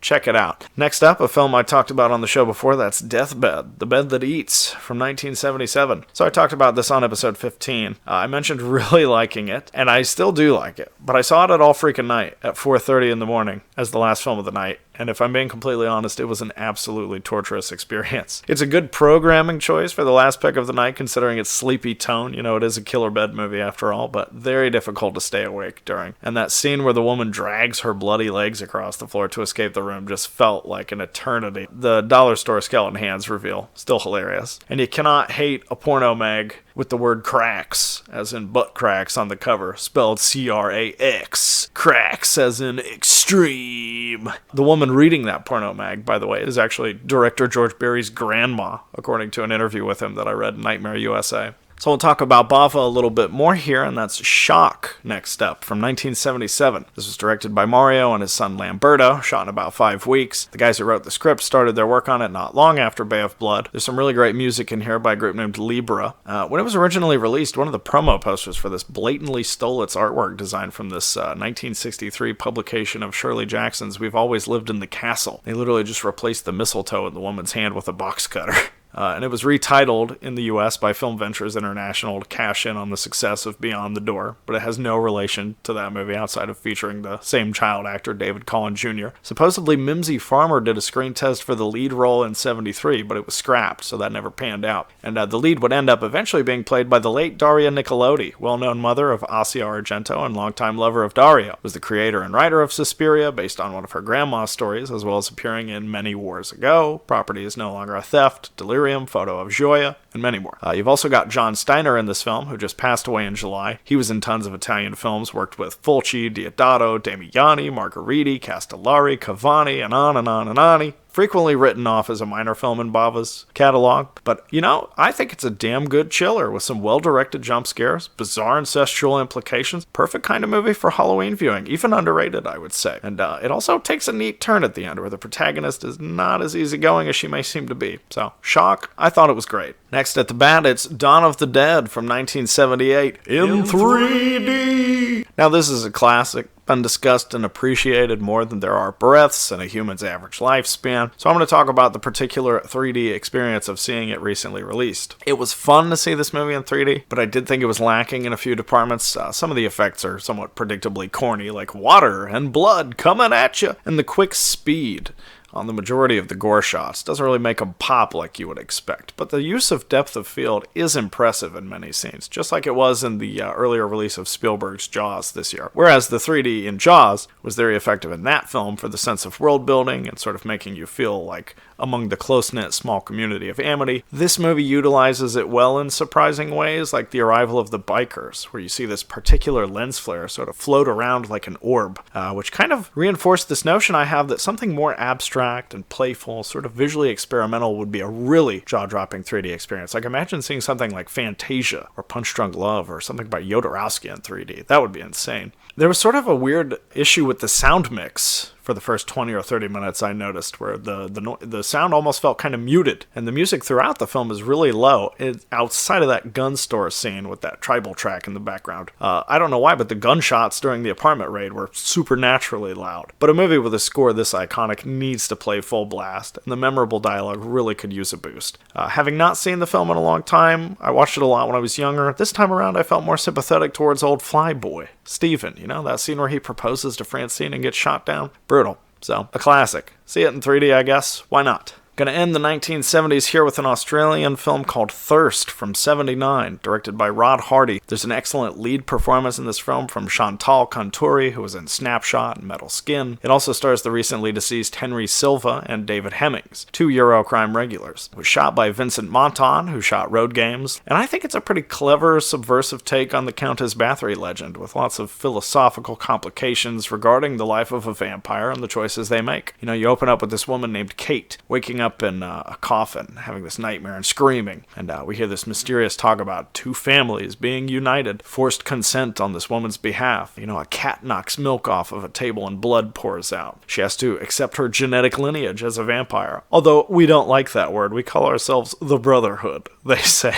So, she gets injected with blood, and David Hemmings is pissed because he's an ethical scientist who just happens to farm humans for blood usage, which they're referred to as blood cows, by the way. That was a great touch. So Kate tries to cut out of the facility. I don't want to be a vampire. She smashes this old man's fingers in a car door. And then we see this old vampire lady who kind of looks like Lena Wertmuller. And, back in the real world, Kate is horrified to learn that her boy toy is a member of the Brotherhood. He makes her eat this bloody chicken. Oh, but wait, it's a hallucination. The thing that really stands out about this film, it is an interesting film, but the lead actress, Chantal Conturi, she really gives it her all here and makes the character Kate sympathetic and believable, despite not having much background in the script for her character. Sort of a demented wedding ceremony. That's, not actually a wedding ceremony. It's an induction into vampire society, but there's even a ring. Really good movie. I think the twist was a little bit silly because, frankly, it seems fairly obvious to me from the start that David Hemmings is not exactly the ethical scientist he claims to be. Of course he's a vampire. He fucking farms blood cows, man. Was that really supposed to be a shock? I can't believe David Hemmings did that. Still, whatever. Appropriately downbeat ending. Really good movie. And before we move into the 1980s here, we're going to hear from another first-time guest on the show talking about a film I watched earlier in the year that ranks among my favorites I've seen this year. Take it away. Hello, everybody. This is Roger from the Facebook page Valley Nightmares, and I'm here to talk about the 1982 movie Next of Kin. Now, don't do like I did and get it mixed up with the Patrick Swayze movie Next of Kin. This is not that movie. This movie was shot in Australia. It stars Jackie Kieran and John Jarratt. John Jarratt, who you know from the Wolf Creek movies. What I really liked about that is you get to see old John Jarratt 40 years ago. He still carries that great presence, though, and you can tell he's a hell of an actor. So it was really cool to see John in this movie. So Jackie Kieran is the star. She plays Linda. John plays Barney. As the movie starts, Linda has been gone from this area for a long time. Her mother ran what I call an old folks home, and she has passed away.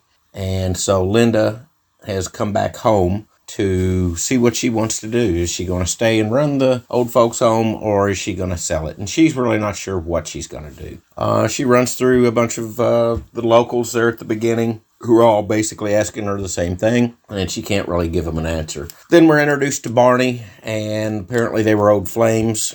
You know, that's kind of what I gathered. And, you know, he's doing the same thing and giving her the third degree. You know, you've been gone so long. What are you going to do? People are curious. As we move along in the movie, it's got a kind of a creepy vibe to it. There's all kinds of residents in this house. It's a huge house and really nice grounds. Not your typical Australia movie where you see all of the amazing scenery and all this. This one's kind of self-centered on this property and in this old folks home.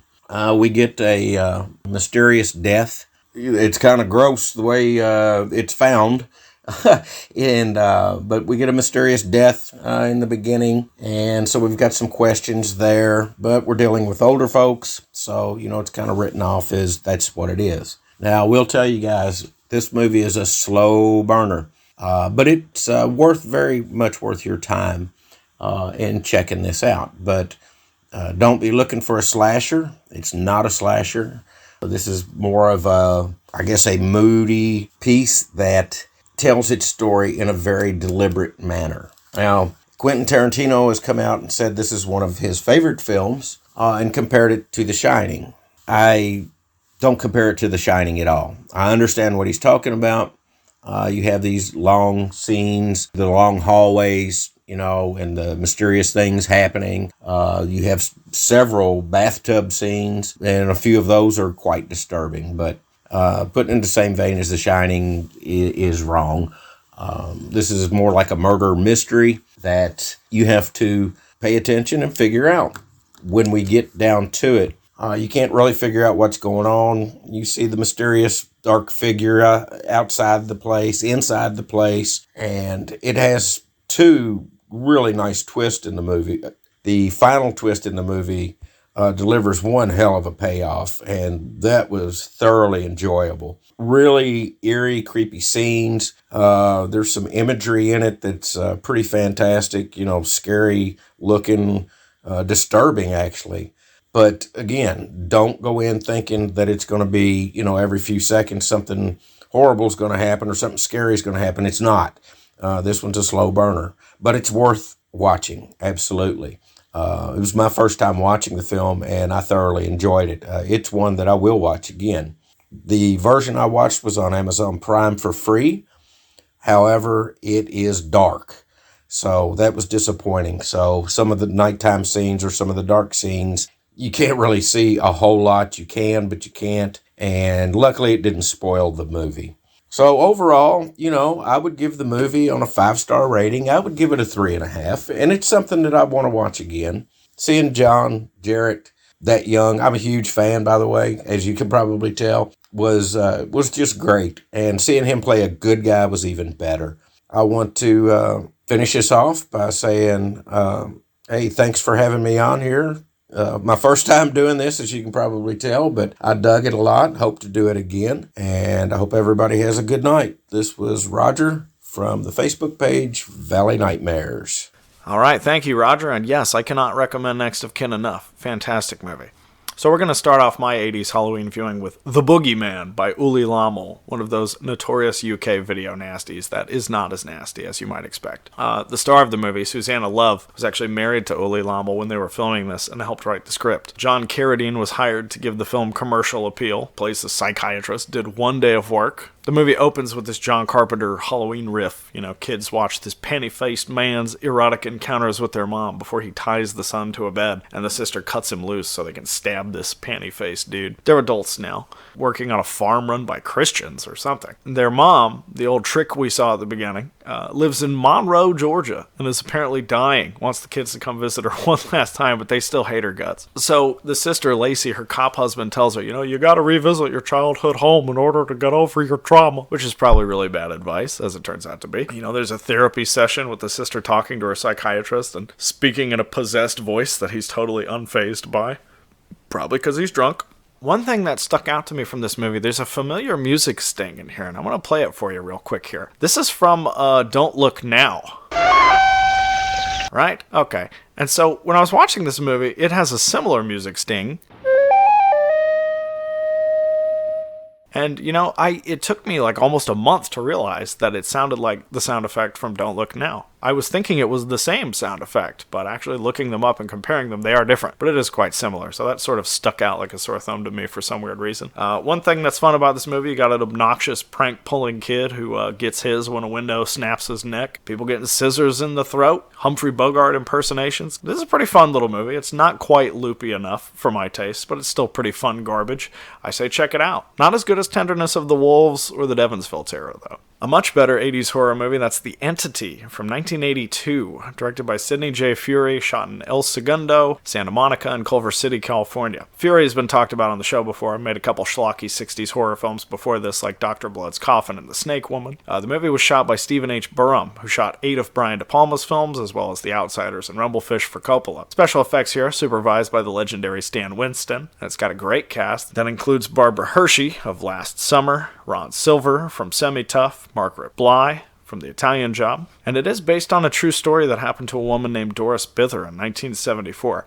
Supposedly, for some bizarre reason, 20th Century Fox developed an Atari game tie-in with this movie, but it was never officially released. Supposedly, there's a playable prototype online, but you'll have to let me know whether it's like Custer's Revenge or not. I don't know how you would make a video game of this movie. And strangely enough, 2 of the actors in this movie, George Coe and Alex Rocco, both died on the same day, 33 years after this film's release, on July 18th, 2015. So... Now, Martin Scorsese is a noted fan of this film, and Peter Cherkasky reappropriated clips from it in his avant-garde classic short, Outer Space. I thought it was a pretty good film with a couple of small flaws, chiefly that in really great moments of visceral tension, the mood gets killed. Like the first attack at home, when that happens, it's really effective. And then they cut to this undercranked or like sped up motion, which frankly always looks goofy to me. Something I associate more with comedy or kung fu. I can never take it seriously. So that kind of took me out of the scene. And then in a later attack at home, the first time the kids become involved, the unexpected electricity jutting from her son just seems silly, breaks the menace of the moment. But that having been said, with that early electricity established, it fits perfectly well later on. So, The Entity.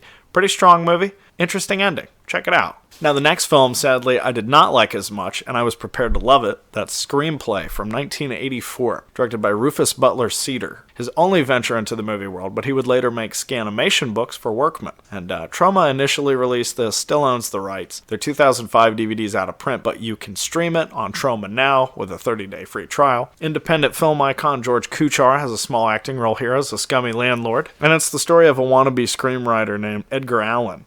Oh, you get it? Who takes up residence in a shithole complex called the Welcome Apartments, imagines killing people in various nefarious ways that he types up, the only problem being the murders come true. It's a highly stylized, sort of visual aesthetic, draws from German Expressionism. Tongue-in-cheek endeavor throughout, although the humor's rarely laugh-out-loud funny in my opinion. I don't know, if you're a fan of films like Crime Wave by John Pice, Nothing Lasts Forever, It Came From Somewhere Else, Check it out. It consistently plays with the fourth wall, but is not serious enough in tone to make the viewer interested in the story's potentially unlimited possibilities, in my opinion, and the slavish devotion to kitsch and pastiche will either work for you or it won't. Didn't do much for me, unfortunately. Next film up here is one that I've been a big fan of for about 5-6 years now, and that's Spookies from 1986. Anyone who knows me knows I love Spookies. It's a notoriously troubled production. It was great to see this at all freaking night with a crowd and sort of soak in the absolute atonal weirdness. Even after having seen it many times, it's still hilarious and fun to me. And Frank Farrell always seems surprised to see the cult appreciation for it, since the film was pretty much taken out of him and his collaborators' hands. You know, there's a lot of crazy stories about the making of this, and I was pushing hard for a Blu-ray release for years, so I'm glad Vinegar Syndrome put that out. I say buy the Blu-ray, you can watch the documentary about the crazy making of this movie, and it's really fun. It was recently shown on Joe Bob's Drive-In, and it had a 35mm run in a few theaters. So, Spookies, one of my favorites. Check it out. It's pretty stupid. Move along here now into a Hong Kong film from 1987 called Evil Cat, and this is action horror with some crazy stunt work and fight choreography, directed by Dennis Yu, who made The Beasts and The Imp. He also had a small acting role in Ronnie Yu's The Savior from 1980, and no, they're not related, in case you were wondering from the last name. It was written by Wong Jing, who also had a hand in the screenplays for The Magnificent Butcher and The Seventh Curse. He would direct Magic Crystal and God of Gamblers. He also plays Inspector Handsome Wu in this film. Got actors like Lau Kar-leung as Master Chung. He was in classics like Heroes of the East, which he also directed. You've got Mark Cheng from Abracadabra, Teresa Ha Ping from The Magic Blade, and this is a fun one. Starts off in a similar way to traditional British horror stories, not unlike the aforementioned short film Stigma from 1977, where a stone gets moved by a construction company and it unleashes long dormant evil forces. In this case, a half cat, half human spirit that can hop from body to body. And the first time we see the man-cat's face, it's pretty silly. It looks like something out of that Andrew Lloyd Webber musical, honestly. But this movie's a lot of fun. People jumping out of windows, getting thrown a great distance, mandatory training passed down from generation to the next to defeat the evil. There's a pop song recording session, like something from a Jackie Chan end credit outtake. Best scene in the movie. The cat spirit possesses the pop star's girlfriend on the roadside, and they fight in a dam. That was really cool. Lots of moody blue lighting, cool visual effects throughout, and a cyclical it's never over type ending. Nothing you might not have seen before, but a solid fun film regardless. Next up, a film I won't say anything about because it's been talked about on the show, and that's the classic Frank Henenlotter, Brain Damage, 1988. You already know. This movie's great. I watched it again because I was showing it to my friend Jordan, who had never seen it, so it was a first-time viewing for him. Now a film that must be discussed, that's 1989's Boogieman from Virginia, directed by Charles E. Cullen, the filmmaker who brought you masterpieces like Killer Clowns from Kansas on Crack. This is one of those southern fried homemade slashers. Starts with the boogeyman in question, chasing a woman through the woods in that choppy camcorder slow-mo that you've seen in Violent Shit and Cannibal Campout. The woman gets tied to a chair and chainsawed in half, but there's a quick crayon-colored animated vignette to accompany it, which is great. I mean, the kill count on this movie is nuts. Guy's hunting with his wife, they get their heads blown off with a shotgun. It's the most ridiculous thing you've ever seen. And we cut to the mayor. The mayor, oh my god, the mayor in this movie is so good. He deserved his own movie. He's like talking trash to people over the phone in this wood-paneled room. Calls in a Vietnam favor from Da Nang 68. So his buddy, Malcolm Jones, a witch doctor, appears. And every time a character appears in this movie, except for the mayor, for some weird reason, they have to give you their full name and their profession. So it's Malcolm Jones, a witch doctor. And then later you meet Jake Steele, a bounty hunter. The mayor, there's a great line of dialogue the mayor asks Jake Steele. Did you ever think about serving your country? You ever thought maybe I didn't care? So yeah, there you go. They use the same reverb helicopter sound effect over and over again for dramatic impact. The mayor has a crossbow in his office along with an open bottle of booze and pills. People get set on fire. Dog gets chainsawed. There's a witch doctor and a bounty hunter roaming around in a geo tracker, drunk driving. Babies getting sledgehammered. Yeah, this movie is hilarious. It's a lot of fun. There's a dude named Magnum in it for a couple seconds. Sort of looks like Woody Harrelson in Natural Born Killers. He gets killed off right away. A lot of the screen time spent watching the mayor smoke cigarettes. This is not a long movie. Check out Boogieman. And there's like never any backstory as to who the bad guy is or why he does what he does, but it really doesn't matter. This is just fun, low-budget trash with a fast runtime. It'll feel like ages to some people who are less sophisticated, but if you are an aficionado of the trash kino, you will love this movie. Some more fun trash that I've talked about before on the show with Ivan, rewatched Terrorize from 1989.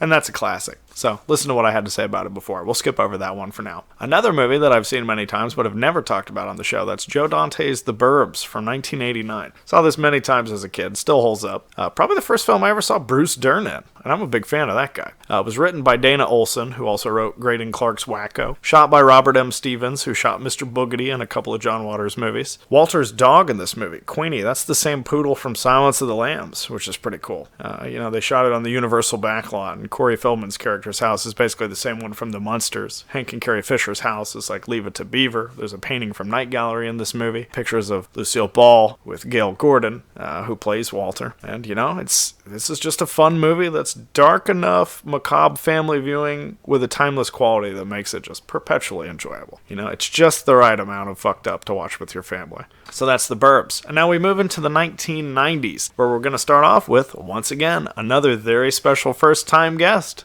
Hi, my name is NADIA Robertson, and thank you so much for having me on here. As you can see from the picture, that I recently cosplayed as Frankenhooker for Halloween this year. That is one of the movies that I am just been obsessed with. Frankenhooker, Basket Case, and Brain Damage. I just delved into those. I remember seeing the VHS covers at Blockbuster when I was a kid, and I just heard about them for decades, know that they're cult classics and just hadn't gotten around to watching them yet. Yeah, I cannot recommend those movies enough. They're so much fun. I cannot reiterate that enough. Wacky, absurd, surreal in a horror comedy, exploitation sort of way.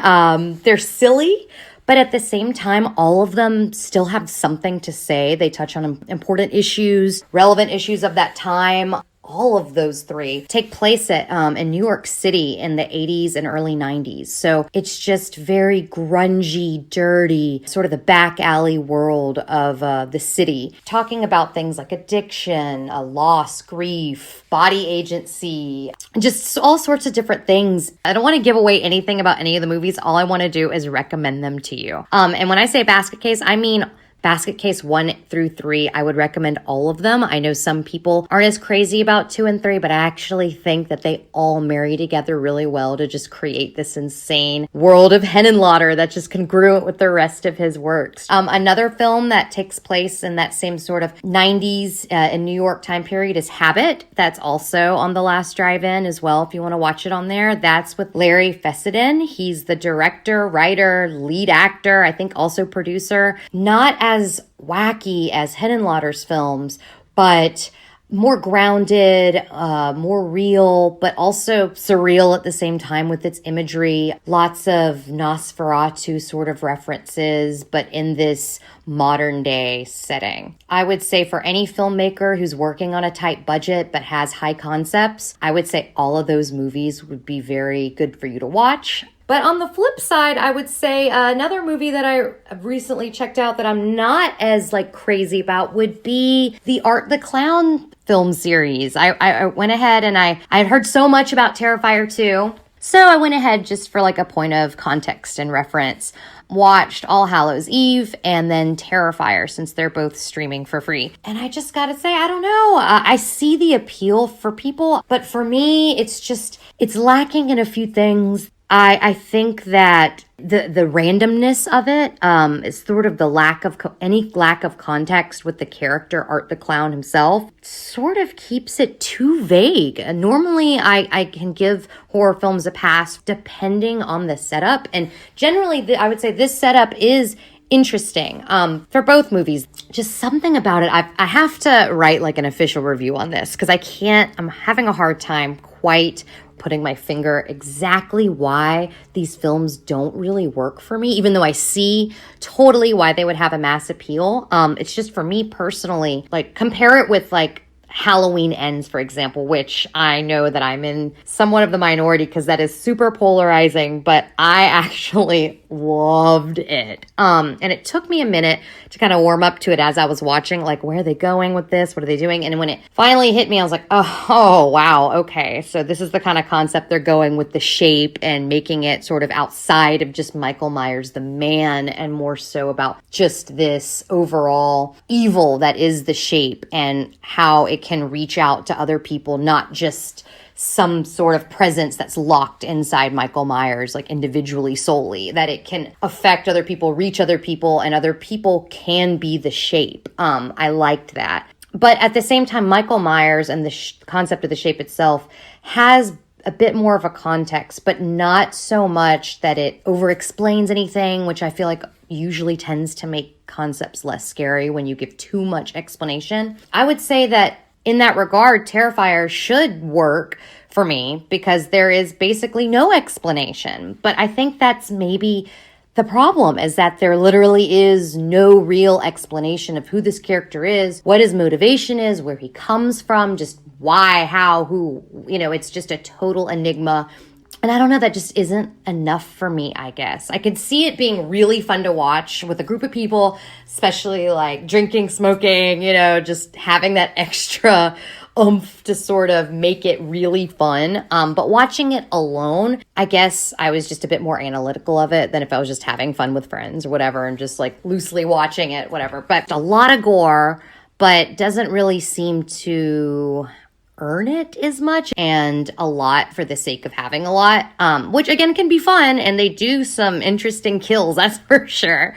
But yeah, it's just not enough, meat to it. But yeah, those are just some thoughts I wanted to give. And if you want to hear more of my ramblings, feel free to catch me at RollTide1931 on Instagram. I'm also on Letterboxd. I just started that recently. But mainly I save it for like my smart ass sort of log lines about movies and not really real reviews. So if you want to read my real actual like film critic thoughts about film, you can read those on Instagram. And otherwise, if you want to see some of the shorts that I've made, you can check those out at 1931productions.com. I'm on Vimeo and YouTube as well. Again, thank you so much for having me, and I would love to talk about film anytime with you. Bye! All right, thank you, Nadia. Sounds great. I'd like to give a quick shout out to Shirley Stoller, actress from Frankenhooker. I recently saw the film Clute in 35mm, which was great. And I forgot she was in that. I had to look it up after the film. And funny story, they were actually playing that as the first half of a double feature at the theater with Desperately Seeking Susan, another film that Shirley Stoller's in. So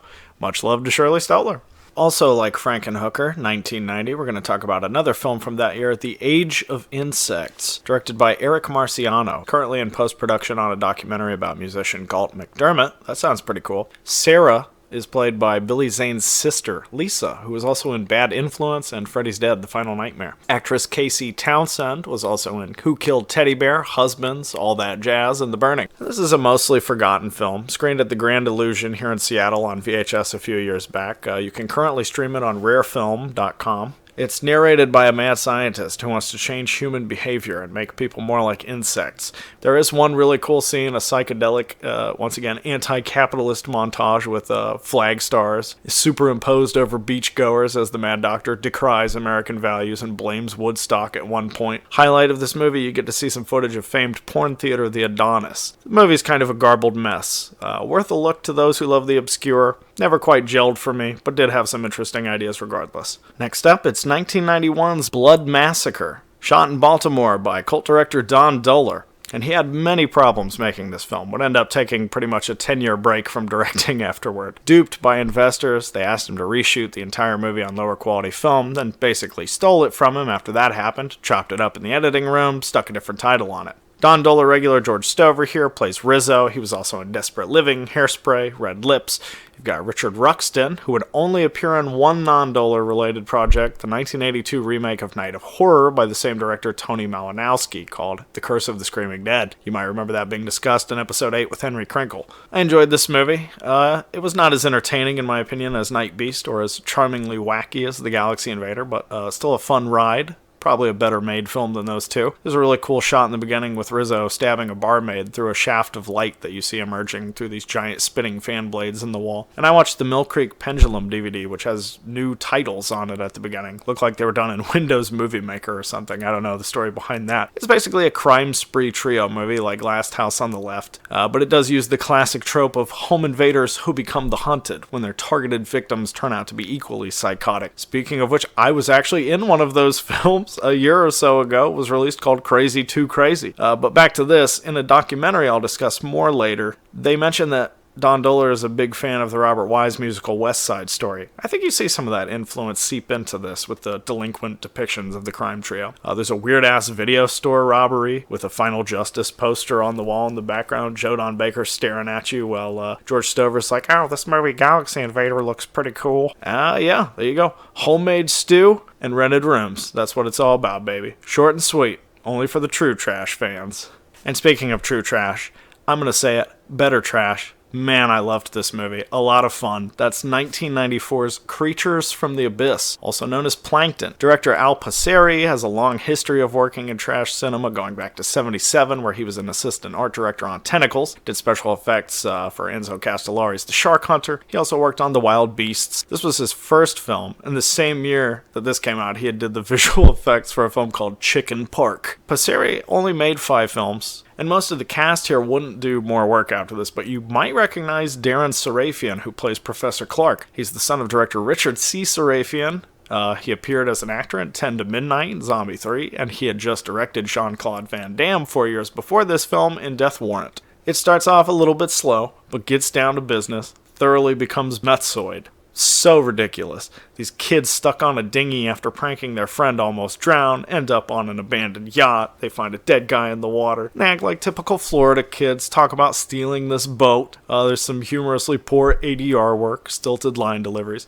Turns out this boat belonged to a drug dealer and was disguised to fool the Coast Guard, which doesn't really explain the scientific lab on board, but okay. And one of the weirdest things about this movie, there's this talking one-eyed fish decoration on the wall that moves around when they walk by it, and it appears to speak to them. It's never commented on. You got a bag of cocaine and a mustache man found in the undercarriage of the boat. Professor, how long have you been fucking fish? They were old enough. A woman throws up beetles, people use futuristic computers, and a supposedly extinct fish is discovered after it flies out of a box and bites a dude on the butt. Yes, quality film. There's a gnome dick statue lamp, dorky O-faces, a guy turns into a fish monster mid-coitus and his eyeball pops out into somebody's mouth, just like Evil Dead 2. A toilet seat moves on its own. Stop-motion mutant fish. I think you already know you need to see this movie. I don't need to tell you anything else about it. Complete insanity. Highly recommended. The next film, also really over the top, one that I've been wanting to watch for years, but was a little disappointed by, admittedly. That's Biozombie from 1998. Like I said, been wanting to see this for years. Heard the English dub was hilarious, and the opening scenes are a good sampling of whether or not the dub will work for you. The humor is very juvenile, dips into occasionally regrettable territory, but is mostly harmlessly sophomoric, sort of like in the vein of Beavis and Butthead or something. And the plot concerns Iraqi biochemical weapons in soft drinks that let loose zombies, and eventually this virus contaminates the land as 2 jaded Gen X stoner types have to defend their VCD store, you heard that right, it's from 1998, and try to survive. This movie is so 90s that a Game Boy camera features prominently in the plot. That tells you what you need to know. It's goofy as hell. More for comedy fans than horror freaks, very little gore, not particularly nasty, and despite the overwhelmingly dumb humor, there are a couple legitimately clever gags, like the opening credits where the characters are bootlegging this very movie you're watching in the mall theater, and a later scene that you assume is in split screen until the camera pulls back and you discover that it's a giant mirror, like optical illusion. Director Wilson Yip would later make the smash hit Ip Man series. You've got Jordan Chan, who plays Woody Invincible. He would later appear in Johnny Toe's Throwdown. Sam Lee was in Made in Hong Kong. Angela Tong was in You Shoot, I Shoot. Matt Chow, who's one of 3 credited writers, also worked on Too Many Ways to Be Number 1. And Venus Kung, who shot the film, also helped shoot Choi Hark's The Blade. Like I said, recommended for comedy fans maybe, not necessarily for horror fans. But a film that I did think was really funny, and one of my favorites I watched last month, Invasion from 1999, also known as Top of the Food Chain, a Canadian film by John Pice. I mentioned Crime Wave earlier in regards to screenplay. Crime Wave, great movie, and in the same vein as that film, I'd say, even though it was not written by John Pice. Instead, it was written by Phil Bedard and Larry Lalonde, who mostly have TV credits. Despite not being written by John Pice, it does seem to fit into a strange little world. You know, he's one of those filmmakers like Andrew Horn or Trent Harris Chimera's. They all just seem like self-contained, weird little universes. The movie, strangely enough, was shot by Bill Wong Chung Pugh, who shot Zoo Warriors from the Magic Mountain, Yes Madam, and Once Upon a Time in China. And it's a goofy sci-fi parody played straight, but with plenty of screwball wit and weirdness on display. It takes place in a town called Exceptional Vista. Opens up with this guy watching TV fishing while he is actually fishing. Ends up being seduced and destroyed by a sexy alien lady. A lot of great, hilarious stuff in this movie. The story, like I said, it's a parody, so it kind of follows a formula. But it's really, really funny. There's a porno magazine called Pig Parliament. Weird intimacy between Psycho Brother with a handsaw and his sister. Constant references to an area known as, quote, the lumpy part of town outside of town, or the hilly, lumpy, bumpy part of town outside of town. Really goofy, really, really funny, I thought. There is an interesting plot device where TV is responsible for the aliens, which they call reclaimers in this movie. But it can also kill them. So Invasion, top of the food chain, check that out. Great movie. Move into the 2000s here now with Wendigo by Larry Fessenden. And he's become something of an icon in that world, having made several features, acted in films like Session 9, Satan Hates You, The Battery, etc. You got Patricia Clarkson here, who plays the mom. She was in The Untouchables, All the Real Girls. Jake Weber plays the dad from Born on the 4th of July, The Cell. John Sparadakos plays a crazy redneck called Otis. You might recognize him from Inside Man or When Harry Met Sally. Chris Wincoop, the sheriff. He was in Moscow on the Hudson, 4 of Spike Lee's films. Really interesting little movie. Most recognizable, probably Eric Per Sullivan. I don't know if I'm saying his middle name right. Dewey from Malcolm in the Middle. He was also in Unfaithful. Yeah, no, this movie is worth seeing. It's genuinely tense, unpredictably shot and edited, sort of plays off Child Jeopardy in a non-exploitative way, has the power of ratcheting up the fear not by necessarily putting a child in danger, but by seeing what things look like through their eyes to make it relatable. A story of a couple goes on vacation in their friend's country house, but ends up being harassed by local yokels after the husband accidentally hits a treasured buck being hunted with his cart. Dips into classic creature folklore originating from Plains and Great Lakes natives, but doesn't use the titular spirit for some cheap monster movie narrative. Instead, the Wendigo serves as a sort of metaphor for humanity's socially cannibalistic nature, something closer to Wendigo syndrome than an actual physical being. And it was somewhat poorly received on initial release, but it has become a cult film over time with hardcore defenders. Roger Ebert published a review when it came out dismissing the ending but praising the rest, and while I don't agree with that necessarily, I would say that it will be off-putting to viewers expecting something more action-packed or immediate, but the ending of this film left me with the impression of a lingering pain and the potential perpetuation of this Ouroboros cycle of ugliness. Something more moody and indefinite than seemingly calculated for maximum impact, like a last laugh or a final jump scare you see so often in films now. Wendigo, really smart film, really entertaining, good movie. Streaming on Tubi right now, check that out. And when I talked about Blood Massacre earlier, I mentioned a documentary, so that's the next film here, 2007's Blood, Boobs, and Beast. Paul Malik mentioned this before when we talked to him on the show, the almighty Dormarth, and I watched this film with Blood Massacre back-to-back as a double feature. It's not a particularly great documentary, but it is a worthwhile look into the little-discussed career of Don Dohler. They talked to that geek J.J. Abrams for a moment or two because he made music for Night Beast, although they never bring that up in the film. And speaking of geeks, I could have used more interview footage with Dohler himself instead of focusing on these two basement-dwelling goobers talking about their love for his movies.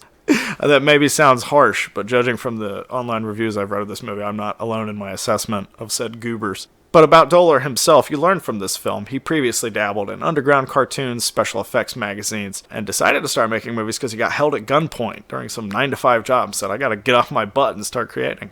And they talk about how his earliest films became popular through TV airings, helped secure his sort of reputation in that area. The films he would make would progressively become more violent and sexual because distributors demanded it with the rise of the video market. They also mention how he was uncomfortable doing the sex scene in Night Beast, which makes total sense because it's one of the most uncomfortable sex scenes in film history. They don't talk much about the making of his early films, but you do get to see behind-the-scenes footage and other stuff for the release of Dead Hunt. And they also mention how he dropped his director status in his later career to help assist on films, which made it easier for him. He left the directing duties up to his friend and cohort Joe Ripple. You get to see some funny scenes of the indie film struggle, like getting calls from security because someone opened a door they weren't supposed to. He made some interesting films. Watch the films, watch the documentary, I say. Worth a look for fans of his or anyone who wants to know what the hassles of shooting a somewhat modern, low-budget, independent movie look like. You can stream this on Troma now. Check that out. So we move from the 2000s into the 2010s here. Not too much left to go, and we're going to start off the 2010s with a very special first-time guest, writer and actor in a film I watched that was very good called Video Diary of a Lost Girl. Hi, my name is Chris Shields. I'm the co-writer of Video Diary of a Lost Girl, and I'm also, you'll see me perform in it. It's very much an honor to talk about the film. The first thing that needs to be said, and can never be said enough, is that Lindsay Dannenberg is a genius. She is a cinematic and artistic genius. And the fact that she doesn't have millions of dollars to just make whatever the fuck she wants it's just an indictment of the film industry and the state of maybe cinema right now, which isn't bad. I'm not being negative, but I just think she's incredible. You want to talk about someone that has a vision. Lindsay and I went to the same college, University of Central Florida. Maybe it wasn't the greatest film program in the country, but somehow there was just like a very weird collective of people that somehow ended up there. I was like the class ahead of Lindsay, and I was making my films, and I was the president of the film club there. And I remember Lindsay started to come to the film club, and we became friends. Also, the siren. I'm currently in New York City. I live in Los Angeles. The films were made in Chicago. But anyway, met Lindsay. Immediately, very interesting person, oozing creativity. She just bleeds creativity. But one of the main things I really loved about her was she's an extremely funny person. It's important to have a sense of humor. So I made a film. She helped me on it. We started to make a bunch of student films and stuff. I shot some stuff for her. She did art direction for me, edited some of my films. And we really both found that we like horror comedies. We like visually intense, like challenging films. And then we like silly horror comedies like My Demon Lover, Rockula, etc. I'm in a bunch of bands. Lindsay's in a band. She's doing a solo thing. Punk, DIY, noise, very performance-based stuff. Flash forward. My life is falling apart. I'm not doing well. Lindsay gets out of college. She gets into grad school. I think at that point, I don't know if I was still living in Florida, but she was in Chicago. And then I finally got my shit together, moved to New York, and I'm working the night shift at a Dunkin' Donuts in Long Island, which is like, it was not good. But she was writing the script for Video Diary. And it was going to be her thesis film and stuff. And we would just talk on the phone, talk out the script, talk out like different ideas. And it was very much, why not make a feature film? Make like a low budget feature film, but make it like totally video art, aesthetically like really pushing forward, which is stuff that we had kind of worked on together in the past. A lot of found footage, incorporating things, different like variation within something that's like kind of ostensibly like narratively normal. And stuff like, John Waters. So she was working on it. Like you starting to employ like a lot of green screen, a lot of like digital effects, still doing like a lot of handmade stuff too, models. And then eventually it came to the point where she's like, okay, we're gonna shoot it. She graciously brought me to Chicago. We shot this film with like super cool people, very intense. I mean, you're shooting a whole feature film in like not the longest amount of time. We had a month. I'd say a very open creative process, which Lindsay is a very like organic, go with the flow kind of filmmaker, which I think is really interesting because she has such a vision and it's become so idiosyncratic and so clearly her. But that doesn't mean she doesn't have room for other people. Chris McEver, who plays Louise, is incredible. She's like the center of the film. She does an amazing job. A lot of glitter, a lot of fake blood, garbage repurposed into sets, props, etc. I had the honor of talking to Jeffrey Combs and Barbara Crampton after Stuart Gordon died. I wrote his in memoriam for Film Comment. And the thing that they told me about Stuart Gordon, who I think is genius, one of the geniuses of horror and cinema, is that his work was operatic. He always wanted more blood, more this. And I think Lindsay has that sensibility. She wants more. She wants to give the audience more. These movies are weird. They're crazy. Maybe they're like not quote unquote family friendly, however you want to define that, but they're made with so much love. I'm like so proud to be a part of it. It had some rumblings when it first came out, greatly thanks to Christina Cassiopo, programmed the film and really championed it. Now recently, we finally have really good distribution, and I think the film is finding the audience that it always needed. The people at AGFA they understand the film, they see what it is, they see like the punk DIY ethos in this kind of snapshot of a certain time in the 2000s, this kind of like, noise, art school, and punk, like kind of all coming together. And I feel like the film is really an expression of that, but truly at the center of it is an artist who flourished and continues to flourish. Yeah, I'm just so proud. I feel so proud to be involved in something that's so special. It's filled with like film stuff. You know what I mean? Like, we love movies.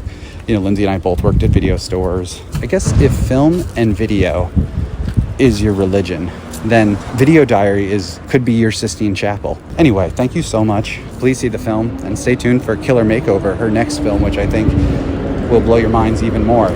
Anyway, much love, Chris. So Video Diary of a Lost Girl, really interesting film, one of the most visually astonishing films I've seen this year, for sure. Highly recommend that. Really looking forward to Killer Makeover. The pictures that Lindsay Denneberg has shared on Facebook look fantastic. That looks like it's going to be another winner, so keep your eyes peeled for that.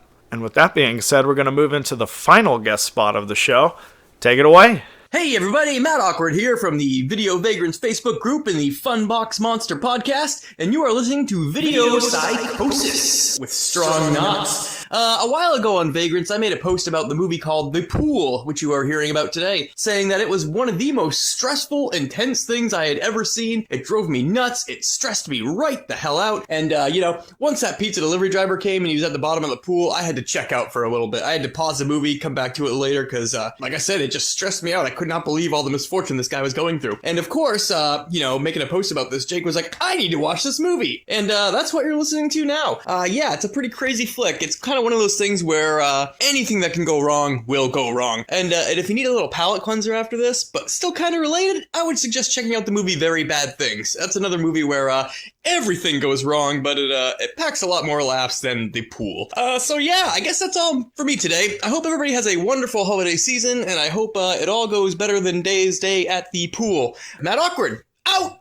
That's all correct. I admittedly did not find the film particularly distressing. It didn't put me on edge because it was just absolutely bizarre. Imagine a one-location, anti-abortion, giant CGI alligator movie sponsored by and featuring prominent product placement from Pizza Hut. Made in Thailand. And that's The Pool. The Pool is absolutely insane. Generally, CGI drives me nuts in a lot of movies, but when it's clearly visually dodgy, it's very fun. And the alligator in this movie is complete bullshit. It looks like shit, and yet you cannot help but root for the alligator every time he's on screen. I did not sympathize with that loser pool boy who knocked up his girlfriend. I'm sorry, everybody.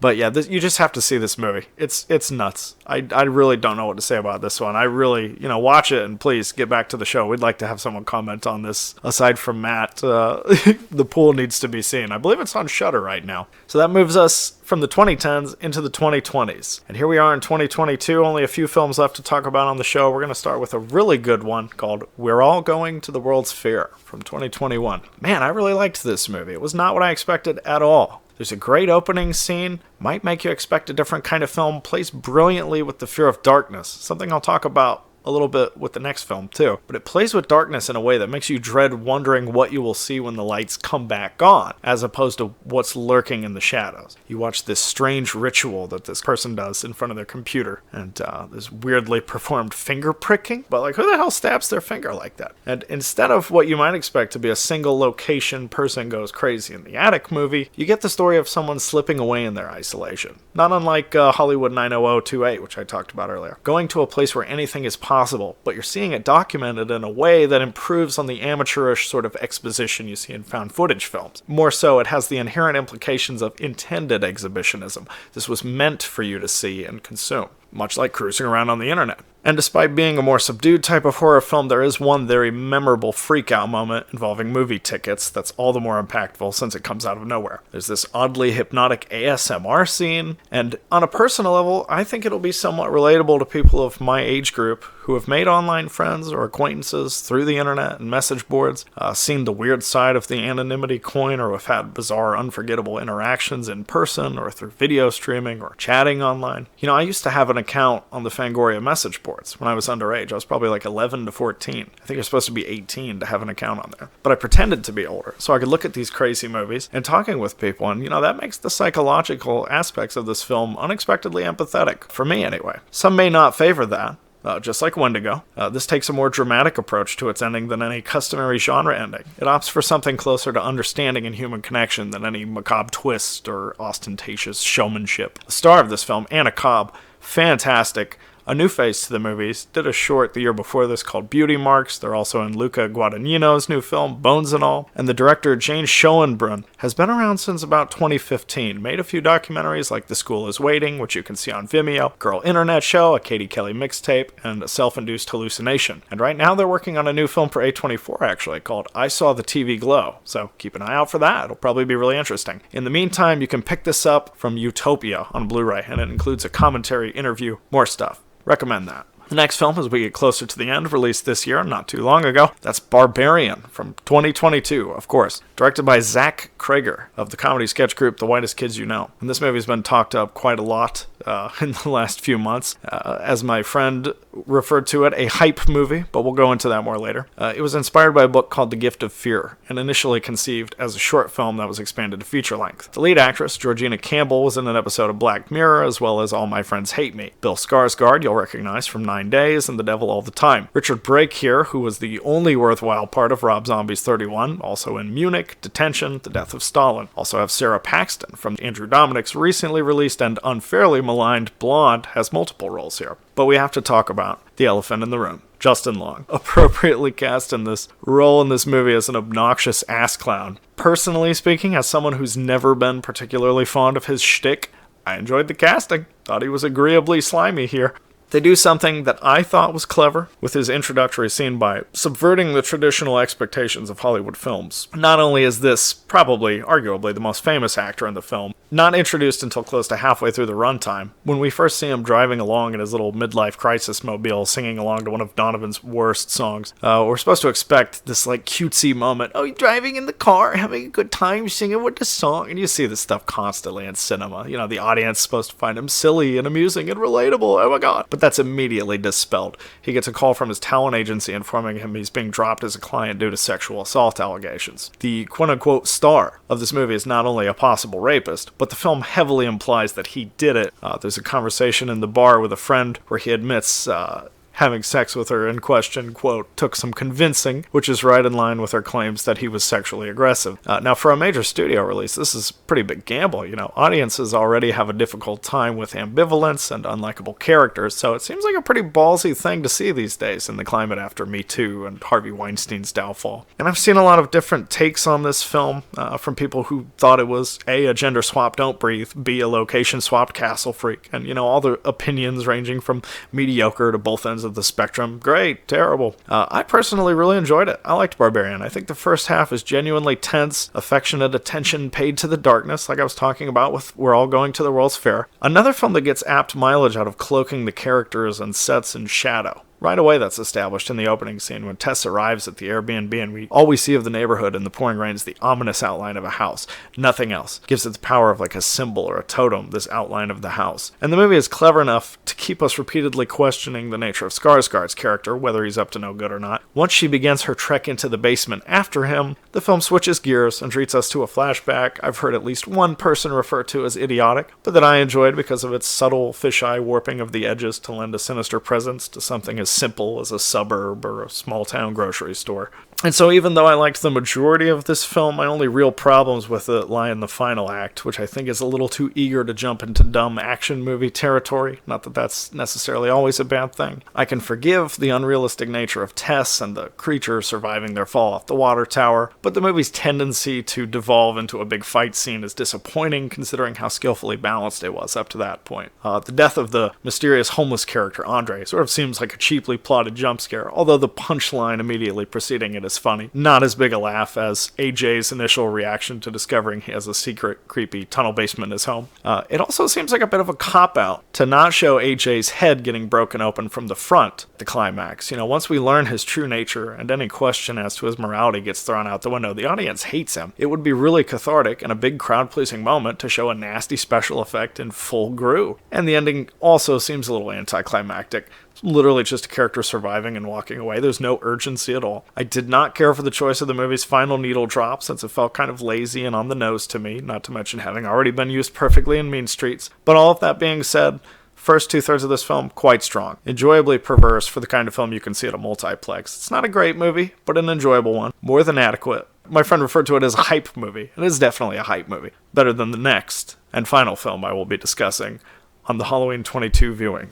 We're going to end things up here with Dark Glasses. From Italy, of course, Dario Argento. Now, I'm sure you've heard about this. It's on Shudder. I saw it theatrically at all freaking night. Now, everybody's saying this is Argento's comeback. For a supposed comeback, it is remarkably boring and lacking in the visual department, considering that most of his career has been successful due to his abilities as a stylist. It has a really strong, interesting opening scene. But they did not follow through with this setup where they talk about the ancestors' fear of eclipse. And you have this mysterious, like, everybody's staring up at the sky and she has to pull over her car. What's everybody looking at? I have to look too. And the eclipse happens. And you think they're going to follow through on this, like Chekhov's gun. But that never happens. The main character in this movie just has no depth or dimension. And like the scenes where she's wearing her glasses before going blind are patently absurd. Just seems like bland foreshadowing. Having not seen any of his films aside from this one after Opera, to be completely honest with you, I can't recall any other film of Argento's where he just gives up and tells you who the killer is long before the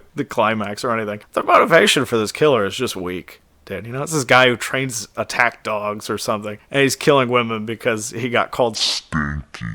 I'm dead serious. This is the killer here in this movie. The perfect metaphor for this movie, I have to say. There's a scene where the protagonist, she's blinded. You know, she killed this little Chinese boy named Chin's parents in this car accident she had where she was blinded. And so her way of repaying this boy after having slaughtered his parents in a car accident, she gives him this little knockoff handheld game console. This is Argento's gift to his fans. He's like, hey, I killed your dreams. Anyway, an artist doesn't owe his fans anything. I'm not of that mindset, but at the same time, if this is this is how you pay your fans back, you know, hey, thanks for watching. Here's a knockoff game console. Perfect metaphor for this movie. There's a really stupid, confusingly staged water snake scene, and the scene made no sense. My friend Jason, who you might remember talking on the show last year about The Dummy, Raising Cain and others, humorously said this still makes more sense than Suspiria. But the problem is this movie doesn't follow any fever dream logic. It's just a sort of rote thriller. I don't know, man. I hate to say it. I talked about this a couple times. Giallo aspirante.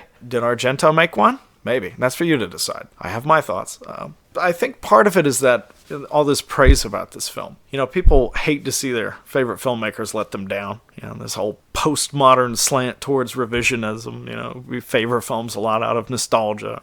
You know, after years of making what most people refer to as outright bad films, Dario drops a complete mediocrity. And it's supposed to be a step up in quality. So I don't know what to tell you about that. It was not my bag. There were plenty of people who liked it when I saw it at the theater at all freaking night, talking about the film outside of the theater after it played. People seemed to enjoy it. Not my thing.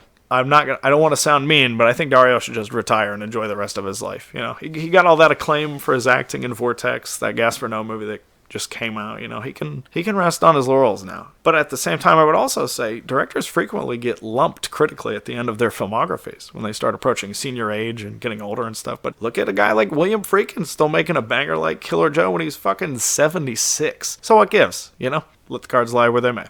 That brings us to the end of this Halloween 2022 annual viewing edition here at Video Psychosis. It's been a long ride, about 30 shorts over 40 movies, so hopefully you enjoyed what we had to say. Thank you to everyone who appeared on the show, all the first-time guests, the frequent friends of the show. We should have a new episode coming for you here pretty soon. Gonna try to do a special episode talking about my favorite films I saw this year. And we haven't done one of those yet, so I'm going to try and round up a list of films I watched this year for the first time that I really liked. Hopefully I'll get back to you soon about that.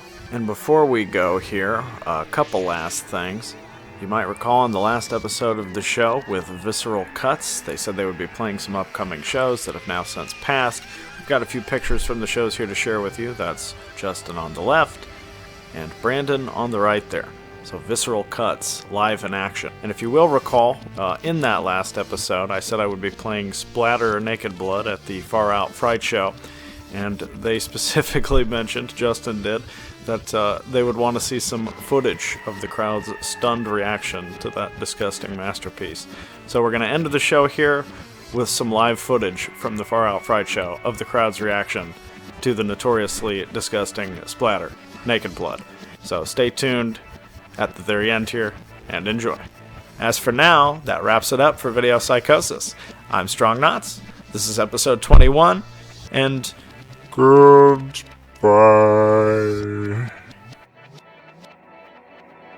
Video Psychosis.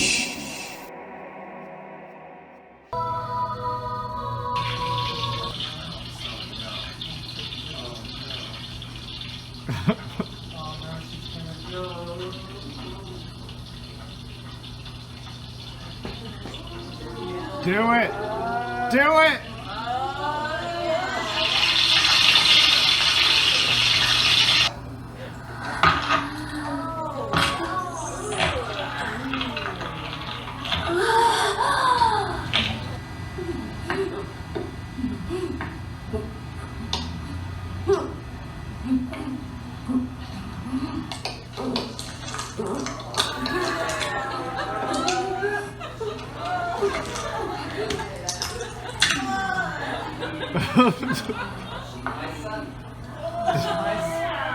Eat it!